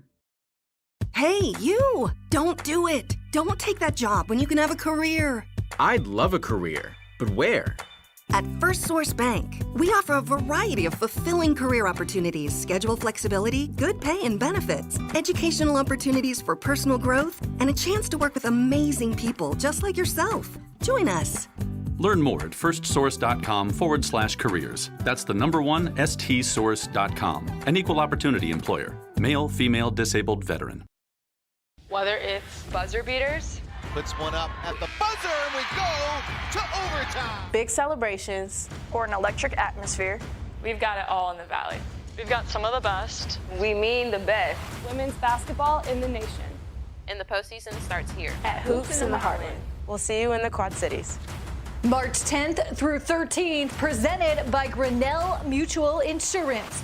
Visit NBCQuadCities.com for ticket information. Live on WVUR 95.1 and streaming at WVURTheSource.com, you're listening to the Valpo Sports Radio Network. No matter the job at hand, Gastonia Tractor has the John Deere equipment with the power to take it on. Whether you're mowing your lawn, hauling material, or baling hay, Gastonia Tractor has the mowers, tractors, and implements you need. Find a location near you at castrac.com. It's castrac.com. Boy, these are some interesting mascots. We have the Musketeer and then some, what do you even call that, blue blob, I guess? I don't know. It almost looks like Cookie Monster, but like an even more peaceful looking version of them. It's hilarious. I know. I don't think there's a cartoon where I think that comes from. I couldn't name it though. As Valpo it's just not good so far. Down 33-23. It's the same offensive set every time. They're not getting back on defense. Something's got to change. Like, this is just stale up to this point.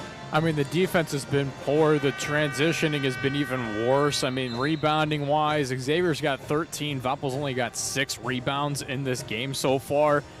Valpo's really got to step things up here. Xavier's just demolishing over them right now. Yes, the score doesn't say it, but it just seems that they're stopping all over Valpo. Too many easy baskets, too, Garrett. I mean, you can't take a bounce pass underneath the basket to block every single time and let them score. Got to do something to change it up here. It's Clark up the floor for the Musketeers. Has it on the far wing now between the circles. Scans the interior, throws right corner. Scarlett tees up a 3. That's short. Board down for Morrison. Finally flew high and got one. Frederick the other way in transition for the Beacons. Has it on the far wing in an ISO. Steps back, scans the interior, up top for Dunson. Waits for the play to develop. Valpo finally moving off the ball. Dunson inside. Wyman back to the basket. Stops high off the glass. Couldn't finish with the right hand. Not a bad look, but it doesn't go in. Valpo plays defense, down by 10. Xavier goes the other way. Beeler, top of the key for the Musketeers. Hands off to Scarlett on the far wing. Now the top of the key, near side for Clark. Brown guards her. Switch to Dunson between the circles. Top of the key, far wing for Beeler. 8 to shoot. Frederick defends. Rolls off a Satterfield screen, goes inside. Double team, kick back out. 2 to shoot, 1 to shoot. Long 3 is no good. Olivia Brown the board for Valpo, and a 4-on-4 the other way. Brown in the near wing. Up top for Frederick. Got a man in the air. Wide open lane, kicks near side. Now it's Brown on the near wing. She got a man on the ground, a crossover. Far wing, Dunson. She fakes a 3, scans the interior. Stands inside the corner, 10 to shoot now. Up top, Wyman. Goes down the lane, stops, back out. Up top, Morrison, Dunson, man in the air, down the lane. Oh, late foul call. A long possession for Valpo. They had the ball inside the offensive lane with only 2 seconds off the shot clock. A couple times you felt as if they could have had a quality look, but they didn't take it.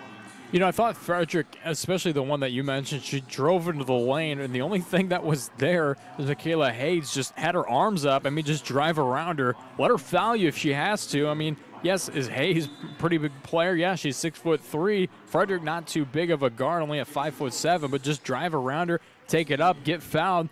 Then you got an extra point, but we'll see what happens here for Valpo. That foul on Michaela Scarlett is her first, and puts Valpo into the bonus with 3:21 left here in this quarter.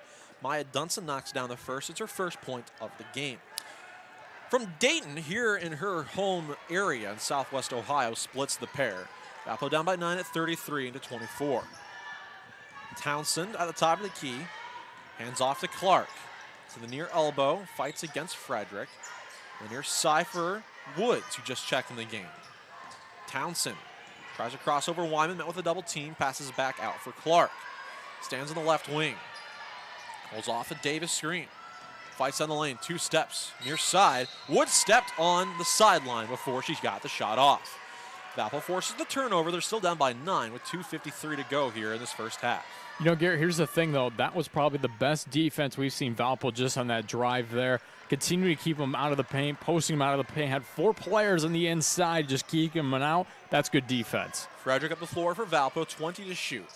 Up top for Ernest. Looks right. Fakes a pass. Frederick by herself. Far corner. Got the ball too late to shoot. Wyman on the far wing. Scans the interior. Puts down a dribble. Drives off the glass. Was blocked away before it got there, actually. Tried to scoop it up, and it was a block on the inside by Yana Townsend. 8 to shoot. It stays with Valpo. 2.5 minutes to go here in this second quarter. Frederick the inbound. Lobs it up top for Ernest. 7 to shoot. Drives in on Hayes. Stops. Looks back out. 3 to shoot. Needs help. Pass tipped. Controlled by Wyman, and they won't get a shot off. Not a good possession for Valpo. If they give the ball back off the turnover, 2:22 to go here in this second quarter, and Valpo's offense has been stagnant in this game. I mean, at the same time, too, Garrett, you have to have clock awareness. There was no clock awareness at all on that Valpo drive. We'll see what Xavier does here. Far wing for Scarlett, goes up top. Clark shoots a 3, left it short. Frederick the board for Valpo. Fights against her own teammate for a moment, but gets it up the floor. Frederick got a man in the air, goes back between the circles. Brown top of the key. Head fakes a 3, now shoots. That's just strong. Fight for the boards, controlled by Frederick. Second chance for Valpo at the top of the key. Good awareness, fights down the lane, stops, far corner. Dunson tees up a 3. That's strong. Board down for Kezia Woods and Xavier. Valpo just not shooting the ball well today. 33-24, 90 seconds to go here in the first half. Throw inside the lane for Hayes. Stops, spins, she walked with it. This has been some sloppy basketball here in this first half. Xavier hasn't scored for the last 4 minutes. Valpo hasn't scored for the last 2 minutes. The teams are 2 for the last 11 from the floor. Frederick up the floor, stands in the left wing. Fights against a man in the left wing. Up top, Dunson shoots another 3. That one's no good. Board tipped, controlled by Townsend at the foul line. Xavier goes the other way with a 9-point lead. 1 minute to go here in this second frame. Valpo with only 6 points here in this second quarter. Clark the elbow. Scoops a layup inside. Couldn't finish. Board down on the offensive side for Hayes. Her second chance is good. I thought that Clark was on the baseline when she touched it. Officials don't call it. It's 35-24. Frederick up the floor for Valpo. Have not scored in 2.5 minutes. Frederick, far wing. She shoots a three. That's off right. Board down for Michaela Hayes. And a foul called on Valpo on the interior. Grace White's been on the bench the entirety of the second quarter with two fouls, and this is what we're getting from it. I mean, we're getting very, to just say it, sloppy basketball from this Valpo team. We're seeing it sloppy in the offensive end, sloppy on the defensive end. Grace White now checking back in, though, in the last 28 seconds. So Leah Ernest comes out. This is dangerous. If I were Xavier, I would drive right at Grace White right now. Inbound to Scarlett. Valpo just wants to get to the locker room. Shot clock turned off, 15 seconds to shoot. Xavier with the last shot here in the second quarter. Clark between the circles, 10 seconds to go. Rolls off a screen to the left wing. Shot from the left elbow is strong. Frederick the board, 3 seconds, 2 seconds. At half court, shoots it from there, off the top of the backboard. Through 20 minutes, it's not been pretty. Valpo down 35-24 as we're at the halftime break. We'll take a quick break. We'll be back with stats. We'll break down this first half. We'll look around the nation for some scores, and we'll eventually be back with the second half of play as well. So back in 3 minutes from Ben Wagner's Valpo Sports Radio Network. Welcome to Holiday Inn Express and Suites, Valparaiso, Indiana, a proud corporate sponsor of Valparaiso University Athletics. Holiday Inn Express and Suites Valparaiso is an 85-room hotel that blends excellent customer service with modern hospitality. Enjoy a complimentary full hot breakfast buffet with our signature cinnamon rolls. All rooms include flat-screen televisions, wireless internet, and a coffee station. Check out the indoor heated pool, whirlpool, or exercise room. Need meeting space? We have it, just minutes away from many restaurants offering local flair, boutique shopping, and the Central Park Plaza. Come feel right at home. Make your next Valparaiso stay with Holiday Inn Express. Call to make your reservation at 219-464-9395. There's no need to fear. The First Source Bank mobile app is here. As fast as a mobile deposit. Built to pay bills instantaneously. Powered to balance budgets. And with a simple tap, a call is placed for that personal touch. All this power is disguised as a mild-mannered app on your phone, ready to fight for your financial freedom. Imagine this. Golden crispy fries with just the right amount of salt, dipped in your favorite sauce. You're thinking about McDonald's, aren't you? Make your McDonald's fried dreams a reality and pair them with your fave sandwich for just $3. Choose a bacon cheeseburger, McDouble, or hot and spicy McChicken. Add any size soft drink for $1 or a medium frozen Coke beverage for $1.69. Only at McDonald's. Ba-da-ba-ba-ba. Prices and participation may vary. Cannot be combined with any other offer or combo meal. Coca-Cola is a registered trademark of the Coca-Cola Company. TicketSmarter is glad we are back to holding live events. If you are looking to buy tickets to the best sports, concerts, and theater events, all at the very best price, look no further than TicketSmarter.com or on the app. Buying tickets at TicketSmarter will help support children in need. For every ticket transaction on TicketSmarter, $1 will be donated to a children's charity. TicketSmarter is proud to be the official ticketing partner of bowl season. TicketSmarter, a smarter way to buy tickets. Live on WVUR 95.1 and streaming at WVURTheSource.com, you're listening to the Valpo Sports Radio Network.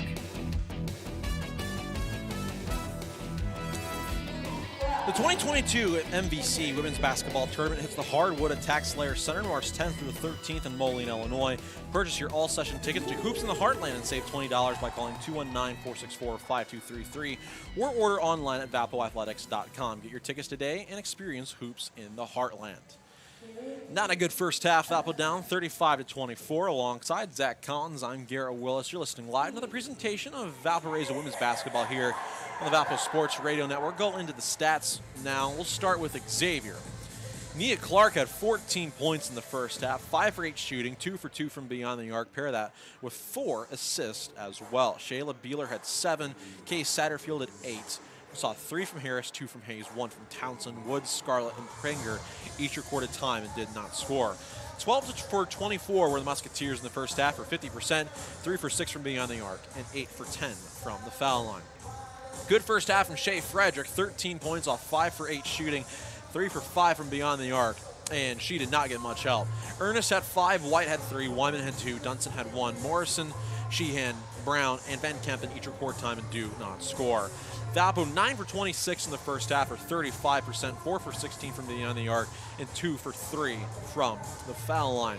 Outside of Frederick was 5 for 8 in the first half. The rest of the team was 4 for 18 and 1 from 11 from beyond the arc. I mean, that's one way to put it is, so far we've seen sloppy basketball, not even, from just Xavier, but it's been sloppier on Valpo's end of things.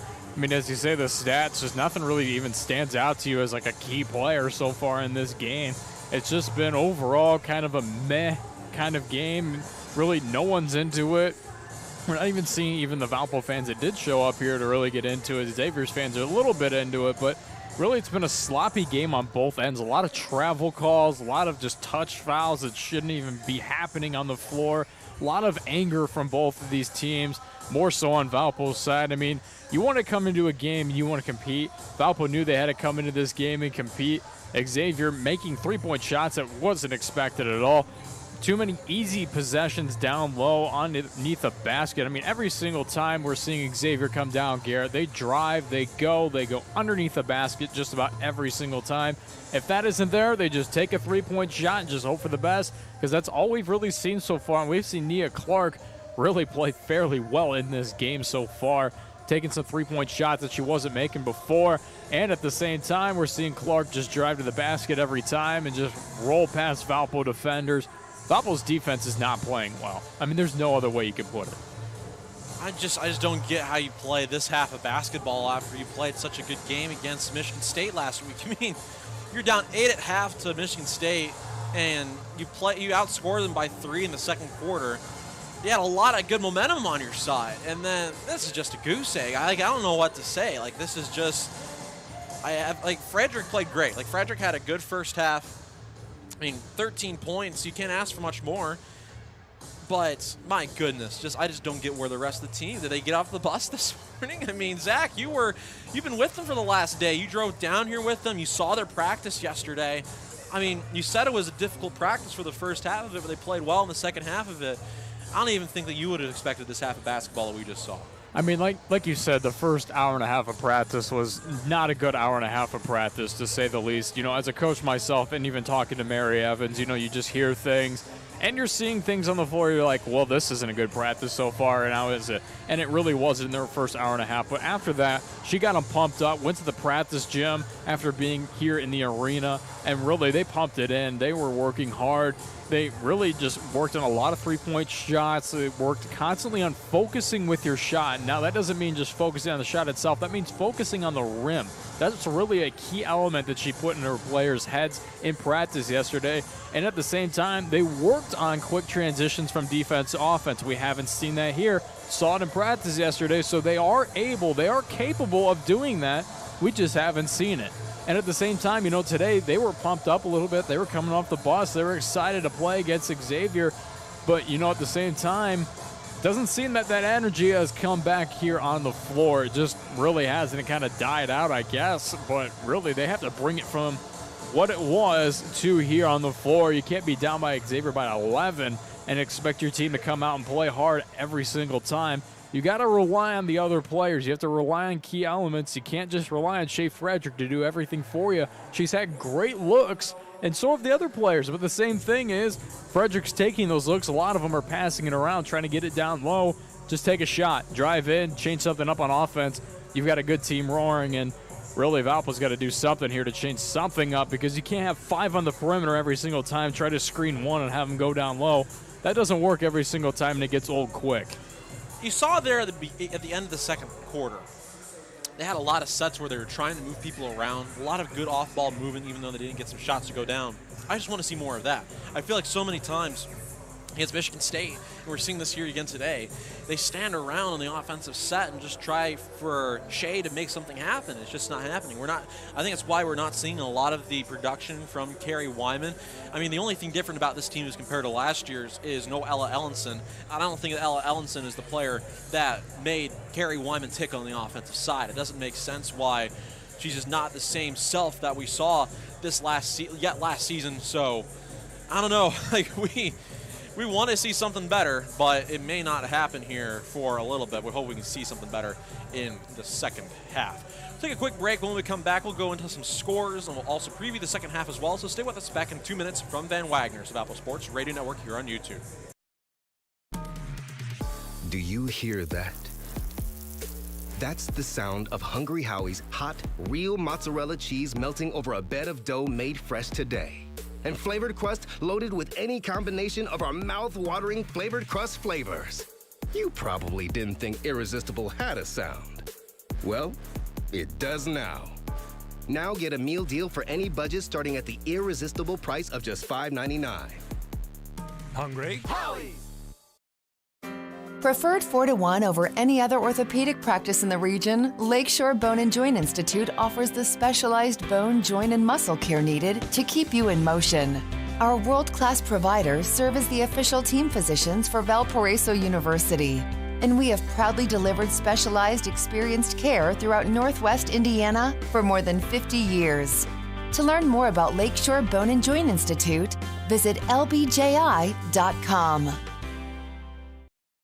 There are sports bars everywhere these days, but there's only one place for award-winning jumbo wings, bigger beers, and better food and drink values all week long. Wings Etc. Grill and Pub. We're so much more than wings. Enjoy wraps, salads, subs, seafoods, quesadillas, amazing appetizers, and awesome daily lunch food and drink specials. And now, when you can't eat here, order online for pickup at togo.wingsetc.com. It's fast, easy, and convenient. Wings Etc. Grill and Pub at 501 North Silhavy in Valparaiso and online at wingsetc.com.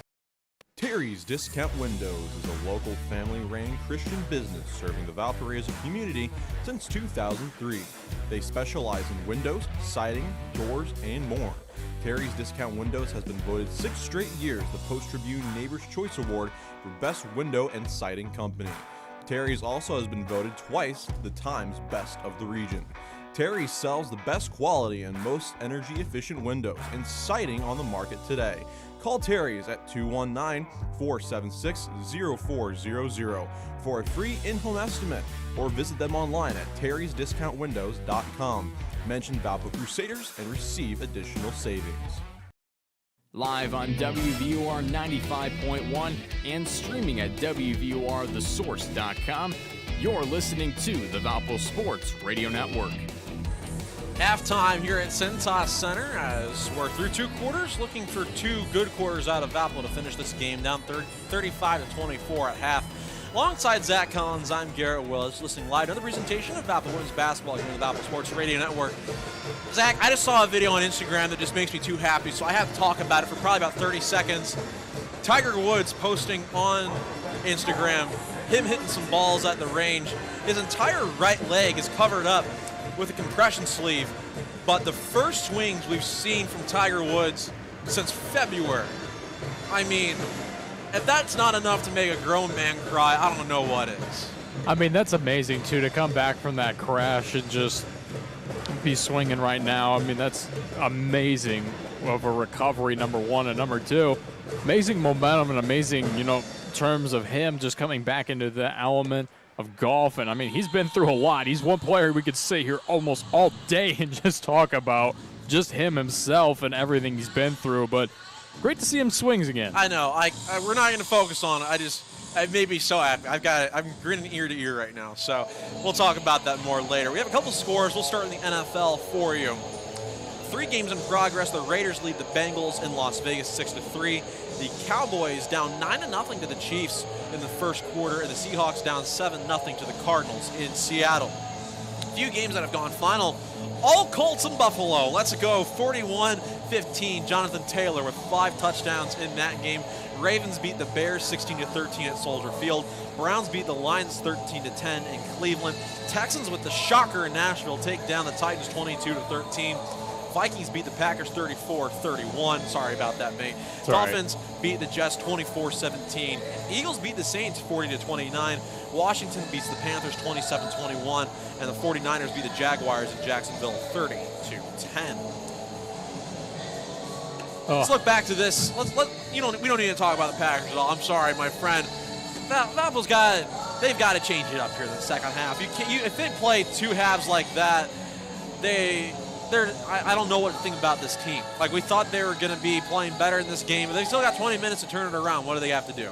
Well, number one, not play like my Packers offense. And number two, I mean, really, they have to drive to the basket. They had so many opportunities to drive to the basket. I could count just 5 on top of my head. Really, they just had those opportunities to drive in, and they went for a three-pointer. Or they would go for a long, deep 2-point shot. You can't do that. Just try to drive to the basket every time. Xavier's just got one girl up top of the paint every single time, and the rest are just guarding the perimeter. They know what Valpo likes to do, and that's shoot the 3. So Valpo maybe change something up here coming into this next half. You realize the three-point shooting isn't working for your team. Try to drive to the hoop. Hey, and maybe play some defense and come into your own. You're allowing too many points in the paint when you're Valpo. Too many bad opportunities and too many rebounds that Xavier's just getting, and Valpo should have these rebounds that they're not getting at all. Valpo's just got to step up. I mean, that's the easiest way to put it. The better you play on the interior, the more good looks you're going to get from the outside. Like Mary Evans told me when they played Central Michigan, they got a lot of good looks, but their team shoots the best with their catch-and-shoot threes. They don't like shooting threes off the dribble. They like getting passes from the interior back out or across the court. If they play better on the inside, they're going to get a lot more of those chances. It starts a lot with the dribble drive. We've got to see Grace White get going in the second half as well. I mean, we didn't see much out of Grace White. We didn't see much out of Carrie Wyman. We're seeing a little bit out of Leah Ernest, but only in little spurts here and there. So far, it's just been the Shea Frederick show. But at the same time, you can't rely on Frederick to get all your points in a game. She's not a really high scorer. She's going to get you in a game. She's going to get double digits in this game. And so far she has, but at the same time, you got to have other players step up, other players score. Let's see if Valpo's going to change some things here around. It'll be Beacon ball to start the second half. With Frederick up the court, Valpo will go from left to right here in the second half. Frederick, Dunson, far wing, fights inside the lane, hooks around a defender. Near side, Wyman tees up a wide open 3. That's just short. Board down for Satterfield. Valpo goes empty on the first possession. Satterfield the other way, has it between the circles, throws near side for Beeler. Beeler had 7 first half points, and a pass is tipped out of bounds by White. He'll stay with Xavier on the far sideline. 35-24, the score through one half of play. Xavier up 11. Beeler gets the inbound. Goes down a left-handed dribble between the circles. Scans the interior. Throws right side for Nia Clark. She had 14 in the first half. On the right wing to the elbow. Shot from there. Good. First blood of the second half goes to Xavier. Valpo's down 13. Frederick the other way. It's a good look by Wyman in the first shot of the second half as Morrison just fell down and a pass intended of her goes out of bounds. I don't know if she tripped over somebody or if the hard court monster got her, but it's a turnover nonetheless. I didn't see anyone in the vicinity that would have even tripped her. It looked like she just kind of slipped up and fell on that play. Satterfield, 15 feet, spins in, went up and down, and went off her foot and out of bounds. Like that, I have no idea how a travel or a jump ball wasn't called there, but Valpo forces the turnover nonetheless. She had a Euro step and then spun and then another step. So she went up, too. Last time I checked, that's a travel. It's Frederick top of the key, drives inside, scoops it up, was fouled on the shot. Her shot hit the bottom of the rim, so I think it's fair to say there's some contact there. That foul's against Nina Clark. It's her team's first of the third quarter. Frederick goes back to the line where she's been struggling so far this year, 57% through 3 games. At 13 first half points, Valpo down by 13 right now, as the first one's no good. This is not her. She was around 75% from the line last year. The second one is good. She leads Valpo in scoring, has 14 of their 25 points. It's Xavier the other way, up 37-25. Townsend around the horn, goes to Harris on the far wing. Scans the interior, dribbles to the elbow, back out. Near side pass went off the hands of Shayla Beeler and out of bounds. So Valpo forces a turnover. We'll get the ball back down a dozen with 8:36 to go in the third quarter. Inbound to Frederick. Walks it up the floor. Has it between the circles. Dribbles between two hands. Now has it on the near wing. Scans left. Throws that way for White. Shot fake. Scans the interior. Drives that way. Retreats back out to the left wing. Morrison. Nobody to the right side. Stands on the near wing to Dunson. 8 to shoot. Fakes a shot. Up top for Frederick. 5 to shoot. Head fakes. Stops. Drives inside the lane. Kick out. Right side. Wyman 3. That's off left. Townsend the board. Xavier goes the other way in a 2-on-3. Inside the lane. Stops. Floater's no good. Fight for the board down. It's saved by Townsend, and her heave goes out of bounds, and it will go back over to Valpo. Kara Van Kempen takes out Caitlin Morrison. You know, with that heave, it almost hit the official right in the head. It barely just skimmed over, and a fan caught it. Hey, fans could take a shot from the three-pointer. Why not? Frederick up the floor for Valpo. Has it at the top of the key. Needs to get her teammates going. Top of the key, Van Kempen. Fakes a 3. Near side, Frederick in the corner. Shot fake. Drives to the block. Up top, White by herself for 3. In and out, no good. Board down for Harris. Valpo can't get an offensive board. Near side, Clark. Shot from the elbow. That's left short. Ball goes out of bounds and will go over to Valpo. A 15-footer from the elbow being airballed is not a high-quality look. Officials, they reversed the call. I think they're saying that it was a tip. The one official signaled that it was a tip. Wow. Looking at more. Wow, okay. Oh, my. Wow. I didn't see a tip from our angle. It makes sense that with that shot being as left short as it was, but I did not see a tip. The inbound goes to Harris, top of the key. Fights inside on Frederick. High off the glass, left the shot short. Board down for Van Kempen. Valpo gets the ball back nonetheless. It's Frederick up the floor. 7:15 to go here in the third quarter. Had a shot blocked. Near side, White. Up top, Van Kempen, far wing for Dunson. Head fakes a 3, drives inside, got fouled on her drive. That one against Ayanna Townsend. It's her second and the team's second of the third quarter. 7:09 to go here in this third quarter. Valpo still down 12. As they scored 18 in the first quarter and have only scored 7 in the last 13 minutes. Frederick into Dunson at the top of the key. Scans the interior, hands to Frederick, left wing, near side, Wyman, drives baseline, stops, spins, looks back out to Frederick on the far wing. White, left wing, fakes a shot, drives inside, high off the glass, no foul called, fights for own board but couldn't get it. Hayes the board, hands off to Beeler. Man, tough no call for White there, had 2 players all over her. Beeler, top of the key, pass tipped, goes out of bounds. It was last touch by Wyman, so we'll stay with Xavier on the near sideline. Leah Ernest will check in. Valpo trying to find any combination of players that'll be able to score some points. Timeout called by Mary Evans, so we'll take one with them. 37-25 with just over 6.5 minutes to go here in this third quarter. We'll be back in 90 seconds from Van Wagner's Valpo Sports Radio Network. At Wings Etc., we love sports. So much that we packed our walls with tons of big flat screens tuned to the very best in sports programming. At Wings Etc., we love big, cooked to tender, crisp perfection wings. And so do our fans who have voted our wings best in more and more cities across the Midwest. At Wings Etc., we love beer. We love it so much that we have over 40 different kinds of beers in bottles and on tap, including your favorite regional craft beers. Wings Etc. at 501 North Silhavy in Valparaiso and online at wingsetc.com. Why is Culver's such a treat for so many families? Here's a hint. This treat is thick and creamy, and everyone can get it any way they like. Our fresh, frozen custard. We craft it in small batches throughout the day to make our guests stay.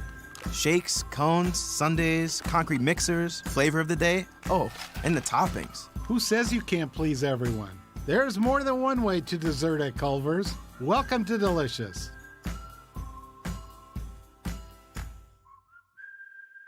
When it comes to keeping your family healthy, annual wellness visits with a healthcare provider are key. Routine exams and screenings can identify potential health issues early when they are most treatable. And Northwest Medical Group has implemented strict safety standards so that you can come to us confidently, knowing we are providing a safe place with quality care. We are committed to helping you stay well, and we offer both telehealth and in-person visits. Schedule an appointment today at mycarenorthwesthealth.com.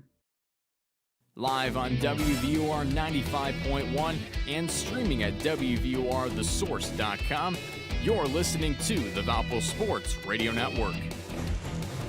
The MVC Women's Basketball Tournament returns to TaxSlayer Center in Moline, Illinois on March 10th to the 13th. Reserve your seat to Hoops in the Heartland by visiting NBCQuadCities.com. Get your tickets today and experience Hoops in the Heartland. Valpo down 37-25. 6:38 to go here in the third quarter. Alongside Zach Collins, I'm Garrett Willis. Listening live, another presentation of Valpo Women's Basketball here on the Valpo Sports Radio Network. Zach, it's just been abysmal for Valpo on offense today. 30% from the field, 4 for 19 from beyond the arc. You feel as if the law of averages is going to work itself out eventually, but right now, Valpo's only 26% from the field on the year from 3. They're right at their average, and right now, you are who your stats say you are. I mean, you really are, and they're just showing exactly what kind of team they are. They're sloppy team on offense so far. They're getting a little bit better on defense. I can give them that credit. They're protecting the paint a little bit better than they were early in the first half. But at the same time, that offense has not changed one bit. Too many bad shots, too many forced threes. That's going to lead you to being down even further. 37-25, Xavier leading in this game. Both teams have only scored 2 points so far in this quarter, as Beeler gets the inbound with 10 to shoot. At the far wing, pass was stripped. Wyman sprints in transition, goes down the lane, dishes off Ernest. A good bucket in transition. 7 points now for Ernest off of the Wyman steal. Deficit down to 10 at 37-27. Satterfield up the floor, throws to Beeler on the right sideline. Rolls off the screen. Now at the top of the key. Lob inside the lane, taken away. Intercepted by White. Outlets and sloppy pass as we ping pong turnovers, and Valpo gets it with Ernest on the near sideline. Between the circles for Frederick after a really interesting sequence. At the top of the key, fights to the elbow, kicks near side White up top. Wyman shoots a 3. Good! Hello, Kerry Wyman. Nice to see you come back. Valpo down 37-30 with 5:38 to go in the third quarter. A mini 5-0 run for Valpo out of the timeout. Clark on the far wing sends the interior, 20 to shoot. Met by Frederick. Rolls off a screen, fights down the lane. 2 steps, couldn't spin it in, but a foul called. I believe this one is on Shea Frederick. It is. It's her first, the team's first of the third quarter. As we'll see a sub come in with Michaela Scarlett for the Musketeers, as Nia Clark would go to the line for a pair where she has not missed so far this season. You know, Garrett, I do like that Valpo, after that timeout, really came out with some offensive momentum. A couple fast break points, couple fast break opportunities, a little ping pong action that you mentioned we got going on, and hey, now they're going to close in within 8. Clark splits the pair at the line as White grabbed the board. Valpo down by 8 at 38-30. Frederick up the floor for the Beacons. Has it on the far wing. Now at the top of the key, picked up her dribble. Throws to Ernest. Gives to Van Kempen. Fights down the lane. Stops. Left-handed layup good at the glass. Kara Van Kempen, her first points of the day. Valpo down to 6 now at 38-32. Another way is Beeler.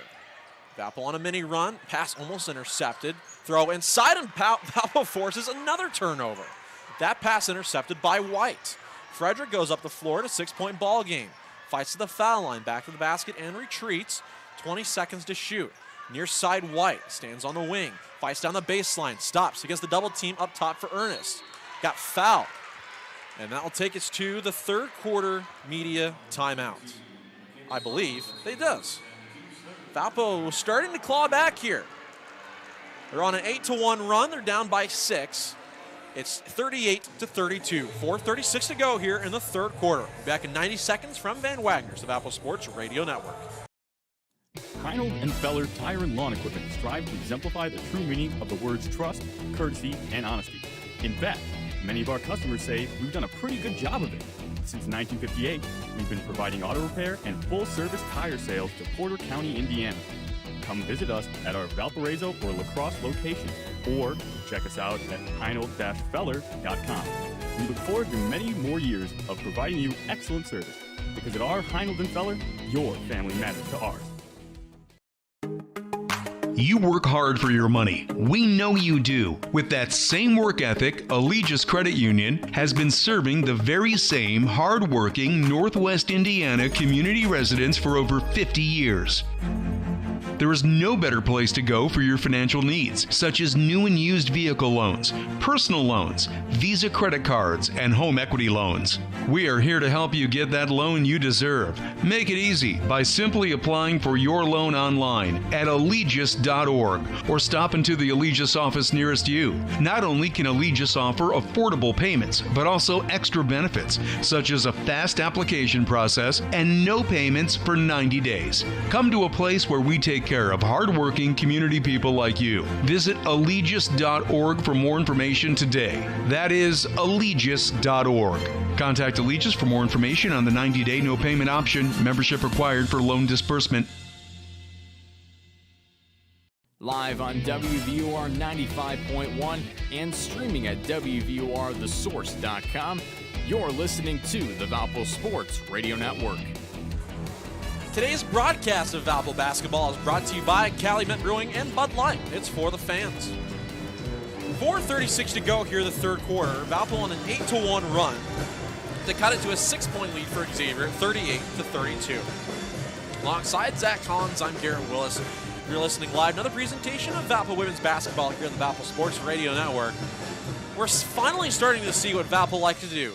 Turn the other team over, run in transition, get buckets near the rim, and get open shots from the outside off of those drops.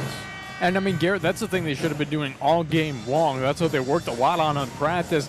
And I was very confused for the first half of why they weren't doing exactly that. They come into the second half, they're trying to find that element of their own. Really, the first 3 minutes are kind of poor and sloppy. But these last 2 minutes, we're finally seeing some of Valpo blossom out. And it's really great to see Valpo's team finally coming into their own element. It's Ernest in the far corner with the inbound. Fakes a shot, crosses over defender, goes inside off the glass, couldn't finish, just goes off the front side of the rim, but a foul called. Leah Ernest, by far this season. Wait, how's this Xavier's ball? What did they call?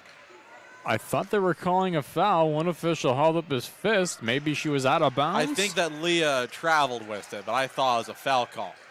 It's a Valpo turnover, and Xavier turns the ball over on the other side with Michaela Hayes.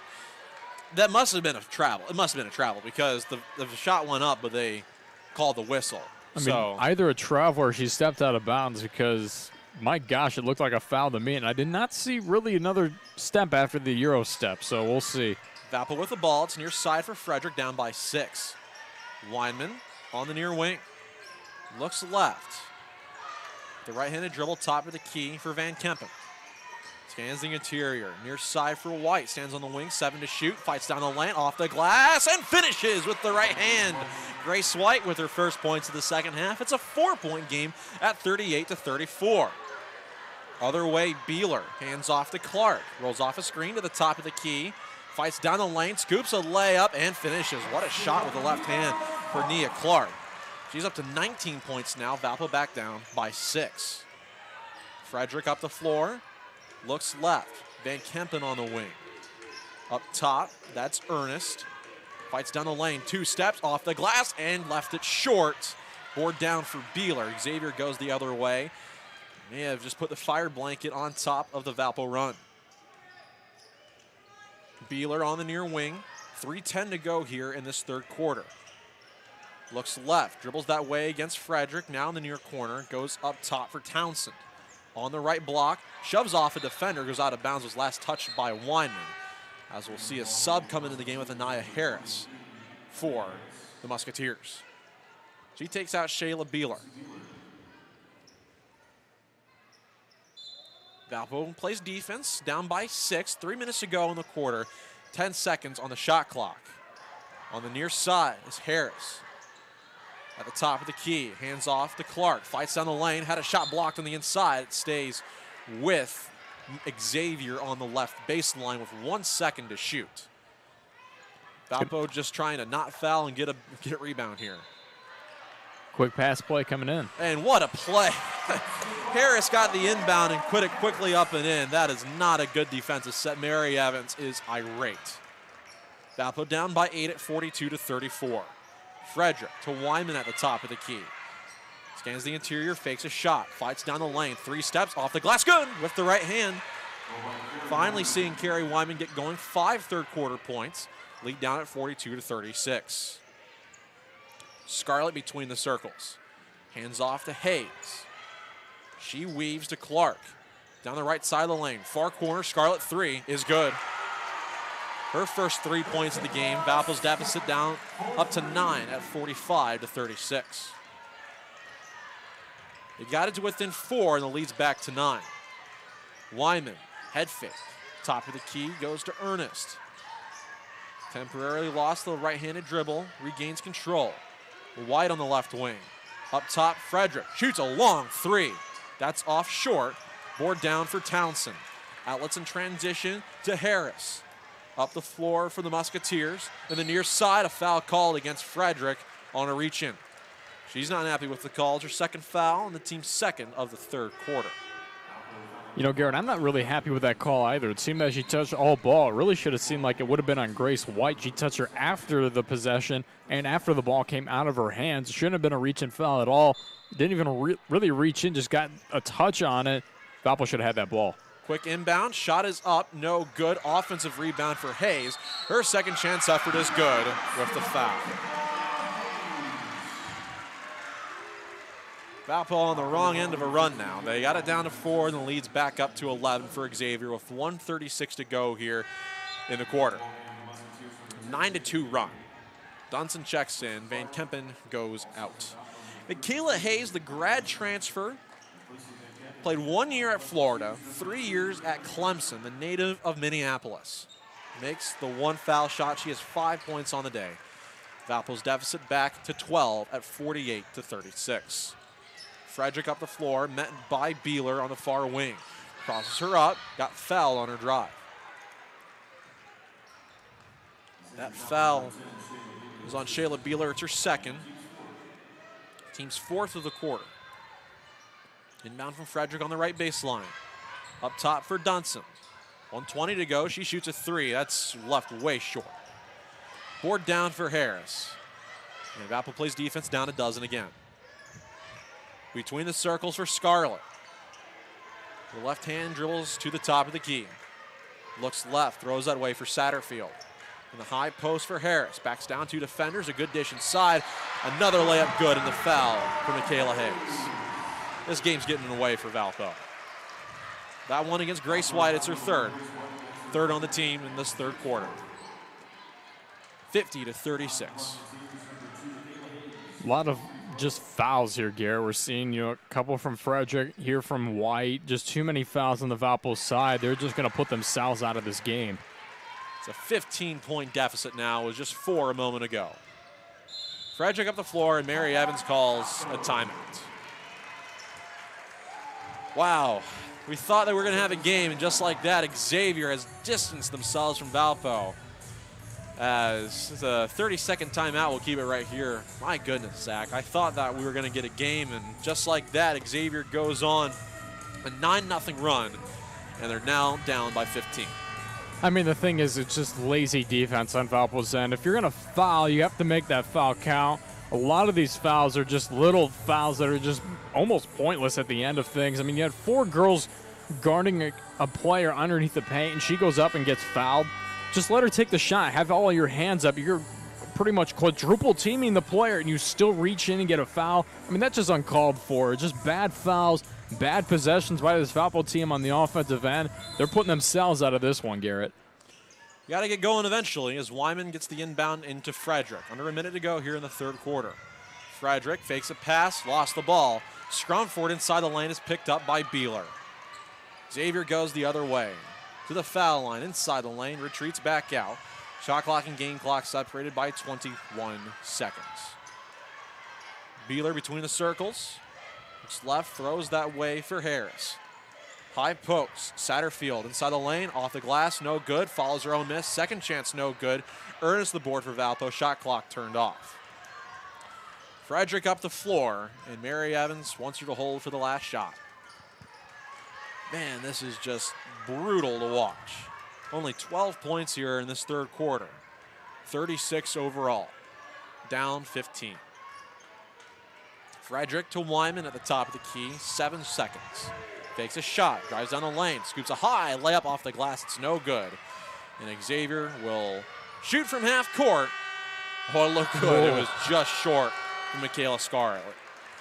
30 minutes down, Valpo needs a fourth quarter charge if they want to pick up their first win of the season. 51-36, 10 minutes to go. From Van Wagner's, the Valpo Sports Radio Network. Preferred 4-1 over any other orthopedic practice in the region, Lakeshore Bone and Joint Institute offers the specialized bone, joint, and muscle care needed to keep you in motion. Our world-class providers serve as the official team physicians for Valparaiso University, and we have proudly delivered specialized, experienced care throughout Northwest Indiana for more than 50 years. To learn more about Lakeshore Bone and Joint Institute, visit lbji.com. Imagine this: golden crispy fries with just the right amount of salt, dipped in your favorite sauce. You're thinking about McDonald's, aren't you? Make your McDonald's fried dreams a reality and pair them with your fave sandwich for just $3. Choose a bacon cheeseburger, McDouble, or hot and spicy McChicken. Add any size soft drink for $1 or a medium frozen Coke beverage for $1.69. Only at McDonald's. Ba-da-ba-ba-ba. Prices and participation may vary. Cannot be combined with any other offer or combo meal. Coca-Cola is a registered trademark of the Coca-Cola Company.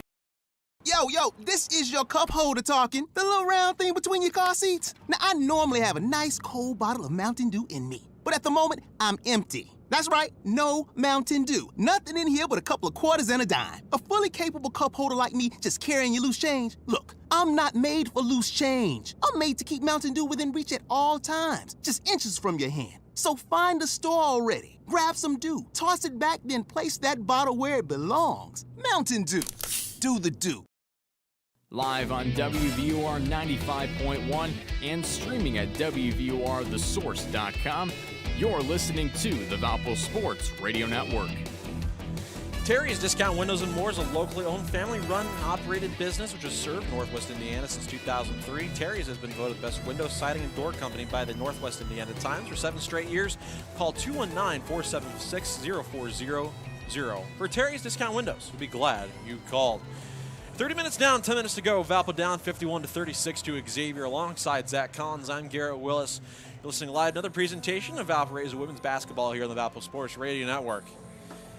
Zach, Valpo shooting 36% on this game, just below their season average. You're starting to wonder if this is actually who this team is. I mean, but the thing is, Garrett, yes, we're starting to kind of think that because this team really just hasn't been playing well throughout this entire game. They played the same well that they really did against Miami. I think they played worse against Miami. They're at least scoring in this game. But at the same time, this team we expected to be a lot better coming into this season. I mean, yes, Valpo's projected to be 6th in the MVC poll, but we thought they'd at least be in the top 3 competing in Valley play. But if you're playing your non-conference opponents like this, and Xavier, a non-conference opponent that you should be beating in this game, that's tough sledding for Valpo throughout the rest of the season. Valpo's got to fight to get back in it. They'll play defense down by 15 to start the fourth quarter as Shayla Beeler comes up the floor for the Musketeers. In the far corner, throws to Satterfield, hands off to Harris at the top of the key.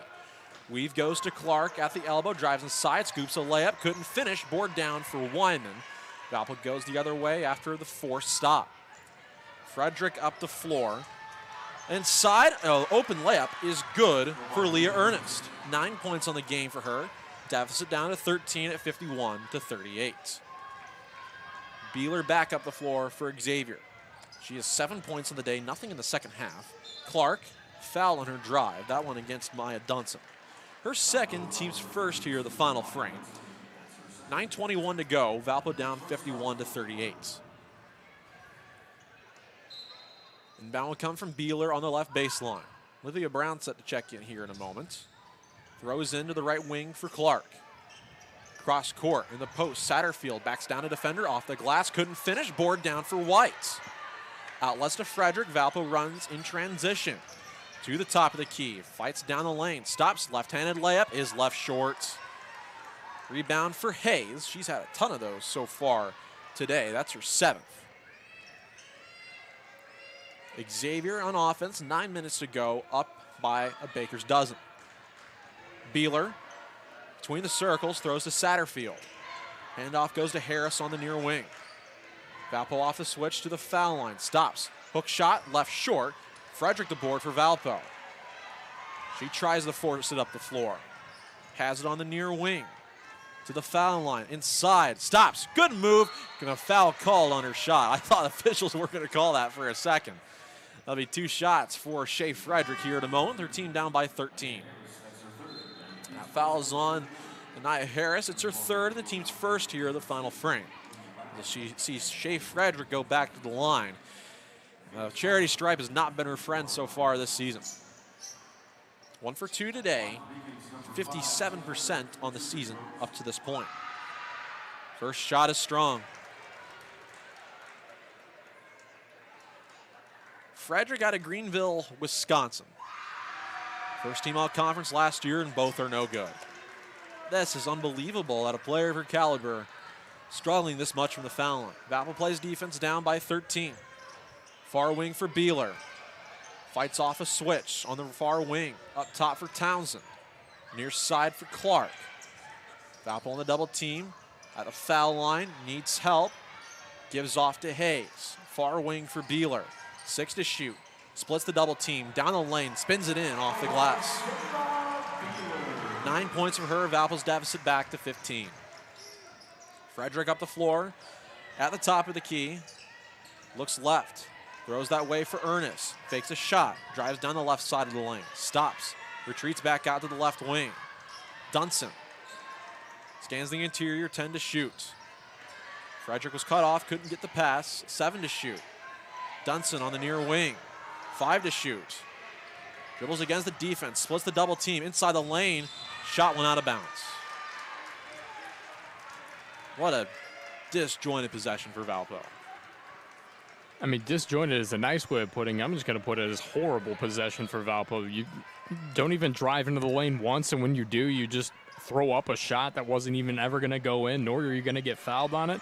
Not a good possession by Valpo. Beeler to the foul line, fakes a pass and lays it up and in off the glass. You see, Garrett, Xavier with a great possession there, finding an easy lane. That's what Valpo should be doing in this game. Frederick on the near wing. Looks left, Ernest top of the key. Takes a shot, now shoots. Hits it. Ernest with another good game is 12 on the day. And Valpo calls a timeout, down 55-41. Game's not over yet, but there's 7 minutes left and Valpo was down by 14 still. We'll be back in 60 seconds from Van Wagner's Valpo Sports Radio Network. Welcome to Holiday Inn Express and Suites, Valparaiso, Indiana, a proud corporate sponsor of Valparaiso University Athletics. Holiday Inn Express and Suites Valparaiso is an 85-room hotel that blends excellent customer service with modern hospitality.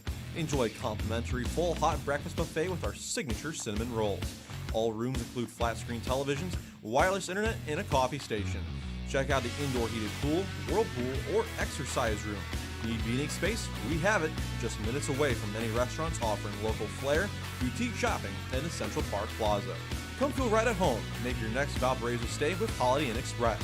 Call to make your reservation at 219-464-9395.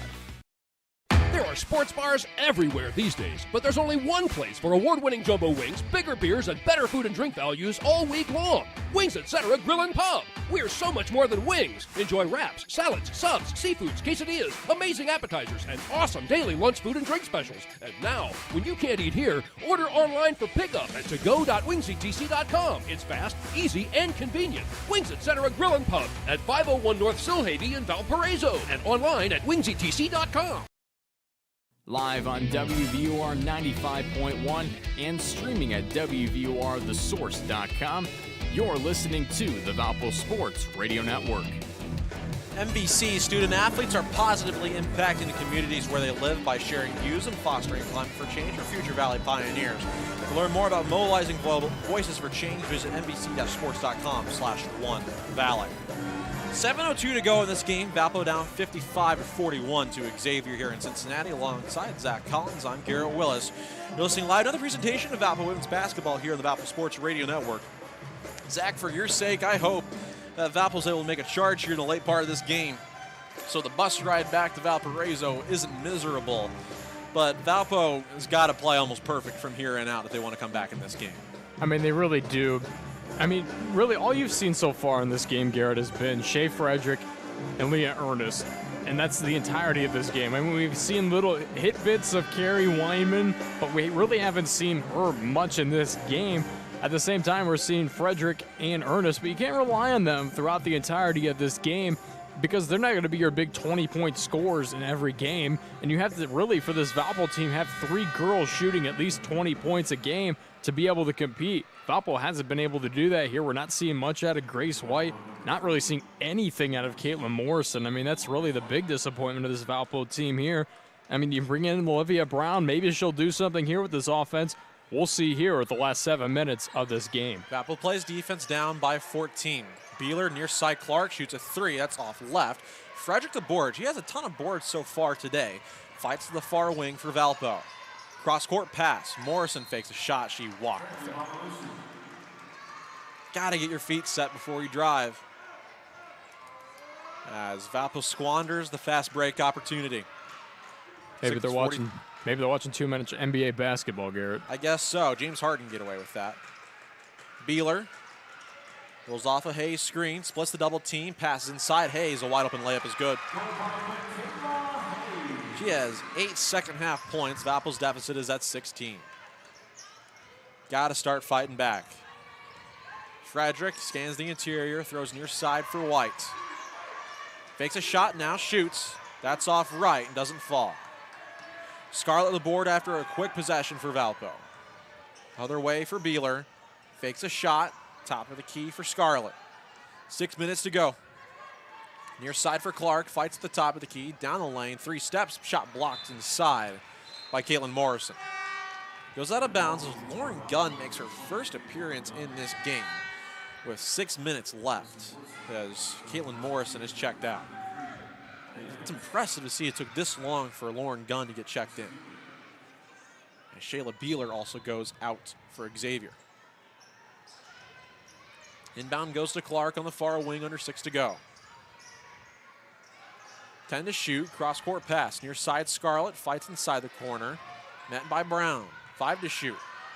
Harris, top of the key, inside the arc, down the lane, shot at the buzzer, doesn't rim in. 5 to the board. This one is against Xavier and Michaela Hayes, who fought for the rebound. Her first, team's second here in the final frame. Valpo down 57-41, 5:41 to go. You know, I will say, I really don't know about that call. It looked like Hayes was behind a Valpo player. Valpo player just kind of shoved into her. Don't know about that, but Valpo gets possession here. Frederick near side 3. That's off short. Valpo's just been shooting the 3 horribly this season. 6 for 26 now. Clark inside the lane, spins in a layup. I don't know, Zach. I think this game may be nearing its end already.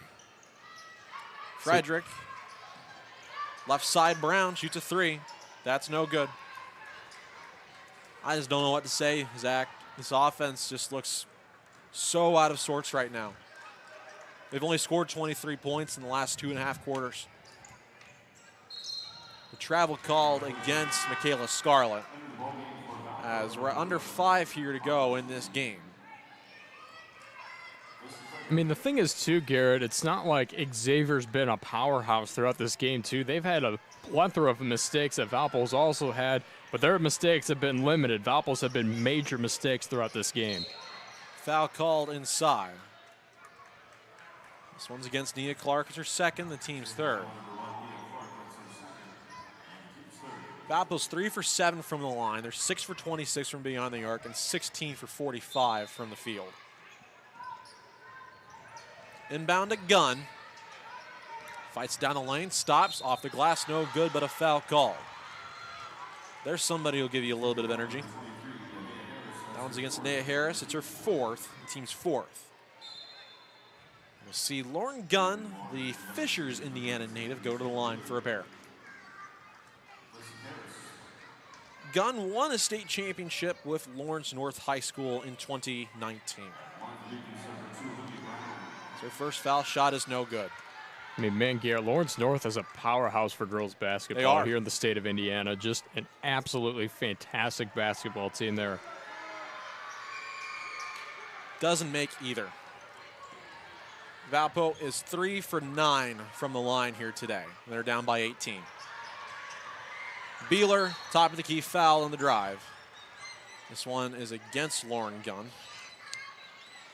Her first, team second here in the final frame. This one is a painful one to watch. Beeler at the top of the key. Far wing, Clark. Takes a shot, drives inside, scoops a layup. It's good with the foul. He thought this was going to be a good game when Valpo got it down to a 4-point lead halfway through the third quarter. But they've not scored in the last 3.5 minutes. They scored 18 in the first quarter and only 23 cents. Clark finishes a 3-point play. She has 24 on the day, and Valpo is down by 21 points. White, top of the key, looks inside, throws near side for Gunn. Jab step up top for Brown. Head fakes a 3, drives down the lane, scoops it off the glass, but an offensive foul called.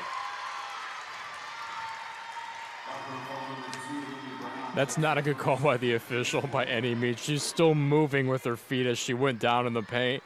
I get what you kind of saw as Brown kind of put an arm out there a little bit, but that little of a shove is not going to force a player to fall that far down with her feet moving. It's not a charge call. Just not. Townsend the other way, went off the glass and couldn't finish. Gunned the board for Valpo. And you want to see a good offensive performance out of this team. They haven't had it so far this year. Gunn fights inside, stops. He got fouled.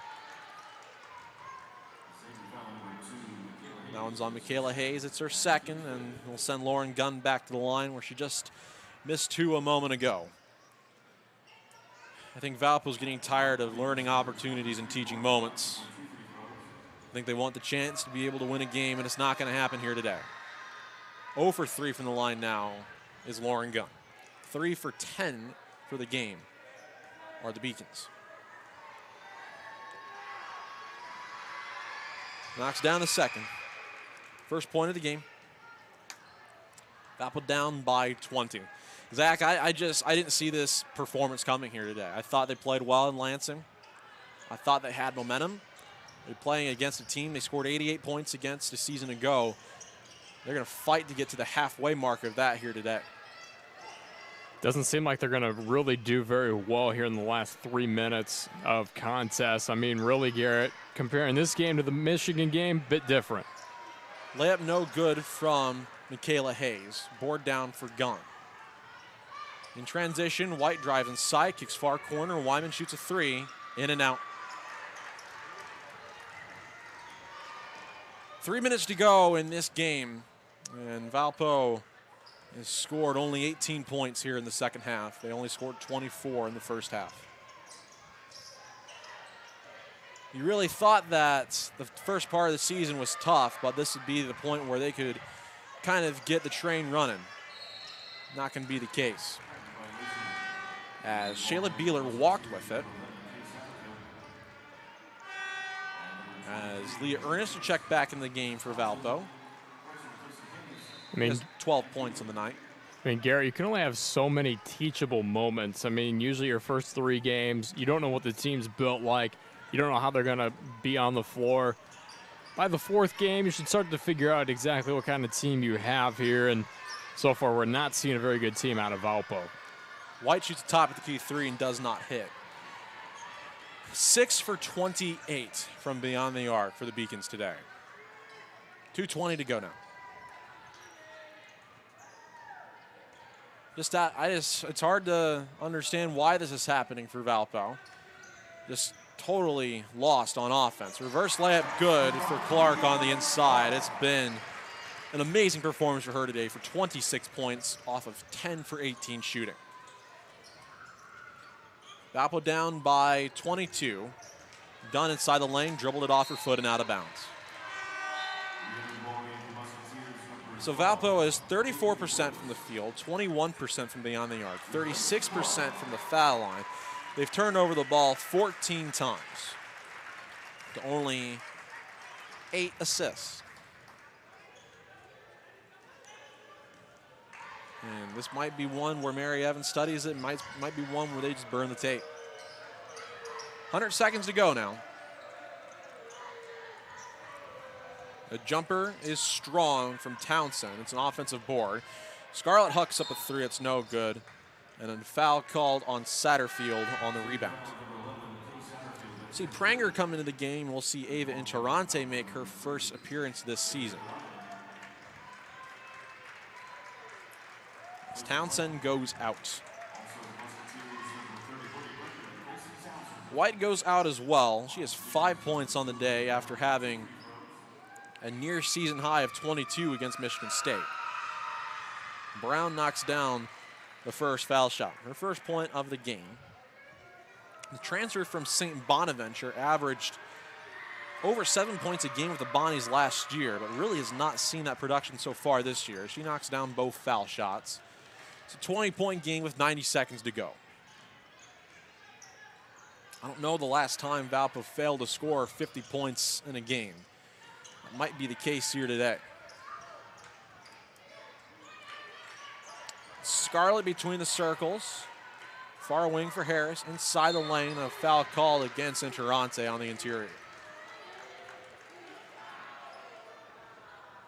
Interante, the McHenry, Illinois native, only averaged 5.5 minutes a game last year.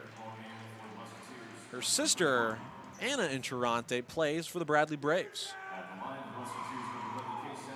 It's Case Satterfield, the New Yorkers out the line for a pair. Knocks down the first. 2 New Yorkers on this Xavier team.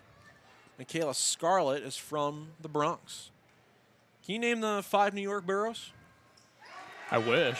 My family's from New York, so I should be able to get this. But here's the sad thing. I can't. But I do have a stat for you if you would like to hear it, because, you know, why not? Valpo, when scoring less than 60 points in a game under Mary Evans, just take a guess what their record is. 0-9. 3-22 in Mary's 4-year tenure. A good pass and a shot as good with the foul for Lauren Gunn. Fouls on Casey of Woods. This is going to be a season low for Valpo through 4 games. They have a quick turnaround. They'll be playing in Chicago on Tuesday. I just didn't see this performance coming, Zach. You didn't, and I didn't either, especially seeing practice and how hard these girls have worked and, you know, what Mary Evans has done with this team. Didn't expect this game to end up like this here in Cincinnati. Under a minute to go now. Lob inside the post for Harkey, who puts a shot up and in. Megan Harkey, a 6'6" center. I don't know how many girls you're going to see in the college game who are 6'6". That looked easy right there. It's Brown down the lane, called for a foul. And she'll go to the line for a pair. Xavier on the game, 25 for 55 or 46%, 4 for 9 from beyond the arc, and 14 for 17 from the line. Brown knocks down the first. She's really been the only bright spot from the line for Valpo in this game. I said it too soon. Splits the pair. Was 3 for 3, now 3 for 4. As Xavier will be able to dribble out most of the clock here in their final possession. Harris, step back jumper, fouled. Oh my goodness. It looked like James Harden taking that shot as Leah Ernest picks up the foul. My question is, why is Harris taking a shot when there's 17.1 seconds left in the clock? There's 15 seconds left in the shot clock. Just hold the ball and shoot it later. Play the final buzzer there, mate. But it's a blowout, as you can tell, Garrett. If Valpo's down by 22 points, me as a coach, I'm a little angry at that. He knocks down a pair. Gets Xavier over the 70-point mark. And this will loom large in Valpo fans' minds. Right under 5 seconds to go now. Brown in the near corner, goes to gun. Interante floats one up to the foul line and hits it at the buzzer. So she'll get a couple points to end the game. 70-49, the final score here from Cincinnati. Wow. I don't think any of us saw that coming. As we're going to take a quick break. We'll come back for a quick post-game show. We'll be back here in 2 minutes from Van Wagen's Valpo Sports Radio Network. Why is Culver such a treat for so many families? Here's a hint. This treat is thick and creamy, and everyone can get it any way they like. Our fresh, frozen custard. We craft it in small batches throughout the day to make our guests stay. Shakes, cones, sundaes, concrete mixers, flavor of the day, oh, and the toppings. Who says you can't please everyone? There's more than one way to dessert at Culver's. Welcome to Delicious.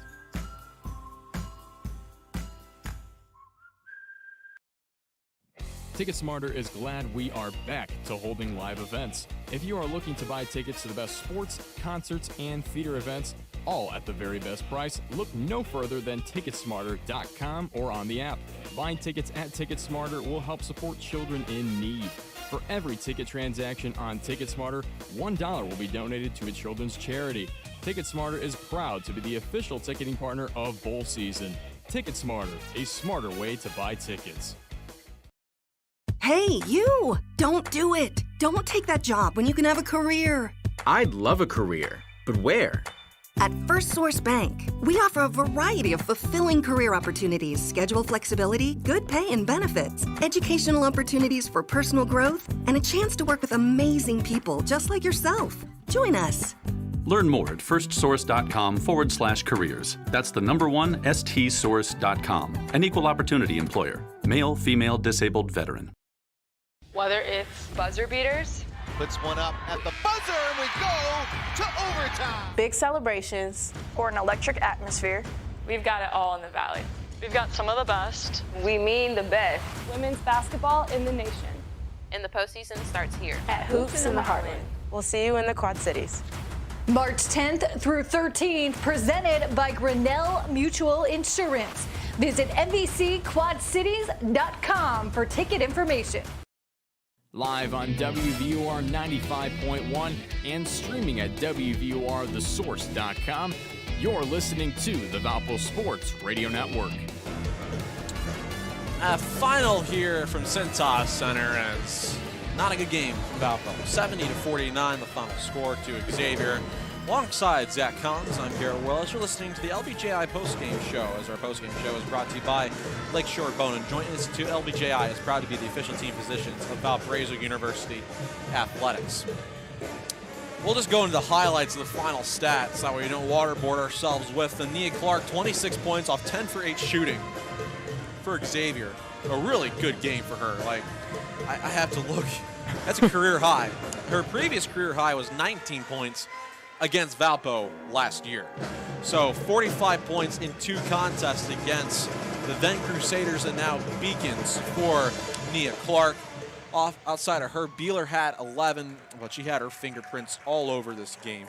Satterfield had 10, Hayes had 10. Harris had 7, Scarlett had 3, and Townsend had 1. Valpo, Shea Frederick was the only bright spot in today's game. 14 points off 5 for 11 shooting, 3 for 7 from beyond the arc. Ernest, 12 points off 5 for 8 shooting. So those two players combined for 10 for 19. The rest of the team is 8 for 30. 6 for 28 from beyond the arc. Frederick was 3 for 7. Ernest was 1 for 2. You take those two out of the equation, the team is 2 for 19 from beyond the arc. And the team also 7 for 16 from the foul line, and Olivia Brown knocked down 3. there down the final stretches of the game. So, Zach, it's just fair to say there are no positives from today. I mean, I'm sitting here when you were telling me all those stats trying to think of positives, and just, I mean, there really aren't too many positives. I mean, the only really positive was Evan Arante had 2 points in the game at the end of the buzzer. I mean, that's really all I can find. Valpo had a couple of good runs. I mean, they had like 2 5-point runs, and that was it. Well, it was a 4-point game halfway through the third quarter. They were down by, I think, 11 through 2 halves, and then were able to fight back, and they made it a 4-point game off a 9-1 run. And then at that point, they just absolutely fell asleep.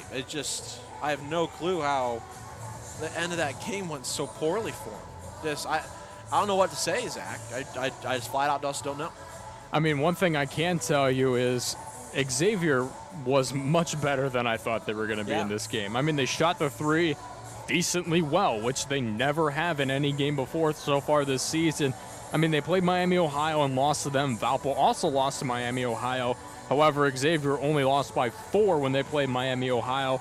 They come into this game, and they played really well. I mean, I was really impressed with Xavier's offense. Their defense was actually very good, especially underneath the paint. I mean, oh my gosh. Every single time they drove down there, you had Townsend just right in the middle, just blocking just about anybody. A lot of the time, Valpo had an opportunity to go down to the basket, but you see Townsend, you see the 6'2" forward down there. You're really not going to try to drive to the basket too much with her at you just about every single time. Again, Nia Clark, just a great game for her. I mean, of course, the player of the game overall is Nia Clark. She's just the element of the Xavier team. And even Kay Satterfield played pretty well in the first half. Didn't see too much of her in the second, but overall, a great game. And Anaya Harris actually did impress me coming to this game.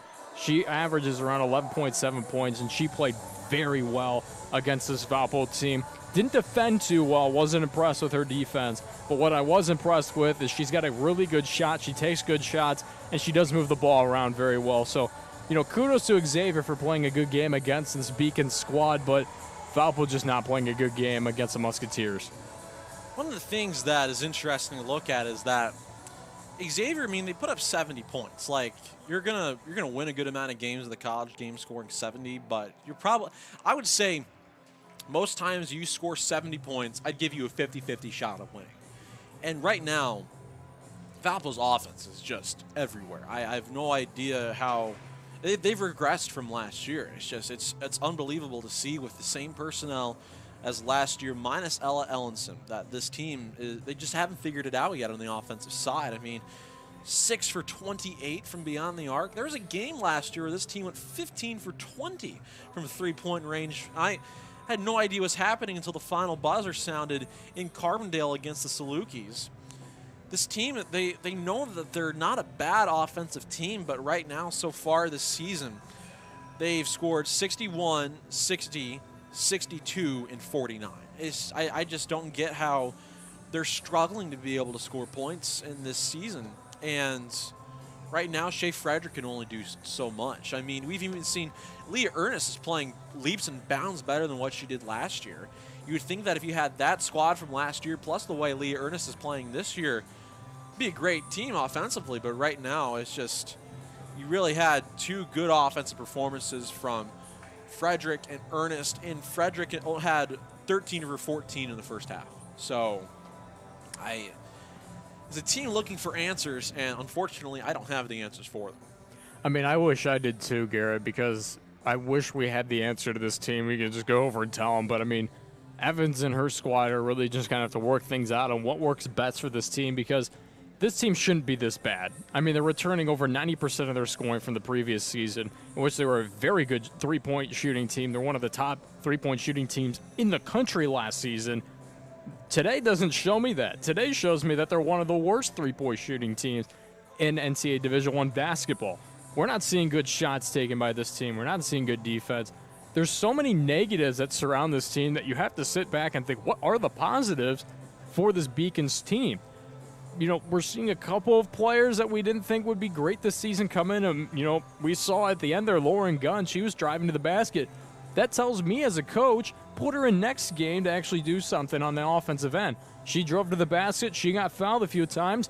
Yeah, she's got to work on her free throws, but overall, We didn't see that at all throughout this entire game. We didn't see any player in this Valpo team play like Lauren Gunn did in the last 5 minutes of this game. Lauren Gunn did play hard, and it's just it's weird to see that she only got a few minutes of action in today's game. Zach, I hate to be overcritical because we're here to be able to analyze and try to build this team up to the listener as much as possible. Right now, it's a difficult time to be able to find positives between the lines for this Valpo team. They're going to have a short turnaround. They'll have tomorrow to work, and imagine it's probably not going to be a fun practice back in Valparaiso tomorrow for this Beacon squad before they go on the road to take on the UIC Flames. The team that's not been playing well out of the Horizon League. I think it's fair to say, Zach, that Tuesday's a must-win for this team. Like they have to find a way to get some momentum going as they've dropped their first 2 of this 5-game road trip. As they've got UIC on Tuesday that will have a game at Western Michigan the Sunday after, and then they'll be at Bowling Green. It doesn't get any easier than the game you were presented with today in terms of opponents. And at some point, you just want to win ugly. You got to win some way. And right now, they'll have a chance to, but they'll have to improve. What's the biggest area you'd be focusing on in practice tomorrow? Really, the biggest area I'd be focusing on is just defense. I mean, they did work hard on defense in the practice that they had yesterday that I was able to attend. It didn't transition here at all. I mean, that was not the defense that they worked on. The defense was poor in this game. What they did work on in practice was keeping them down low at the blocks, pressing up to a player, keeping your hands up the entire time. We saw a lot of reach-ins. We saw a lot of girls. We saw a lot of guards down low. I mean, if your point guard's down low guarding a 6'3" player, if you're 6'3", I think you're going to win that battle. Defense for this Valpo team just has not been good. We'll see if they're able to correct course here over the next couple days. I'll be up in Chicago calling that game with Jeremy Lukey. Tip-off comes at 6:30. We're waiting to see, with the way the men's team plays tomorrow, if they're able to defeat Jacksonville State. That game will be streamed online on the same platform where you're listening right now. If the men's team loses that game and they play at 11:30 a.m. on Tuesday, you'll be able to hear that game live on airwaves. Any final thoughts before we say goodbye here from Cincinnati? Number one, it's a beautiful stadium. We're very thankful to be here. That's one positive we could take. I mean, it is gorgeous here. I do love being here in Cincinnati. It's a great city. Great to be here at Xavier, and very thankful for this opportunity. Really, I just tell these girls, start praying now, because God's going to answer your prayer somehow, because if you're going to go 0-4 in the season, you got to turn around somehow. Yep. That's all I mean, really, that's the only takeaway I really have in this game.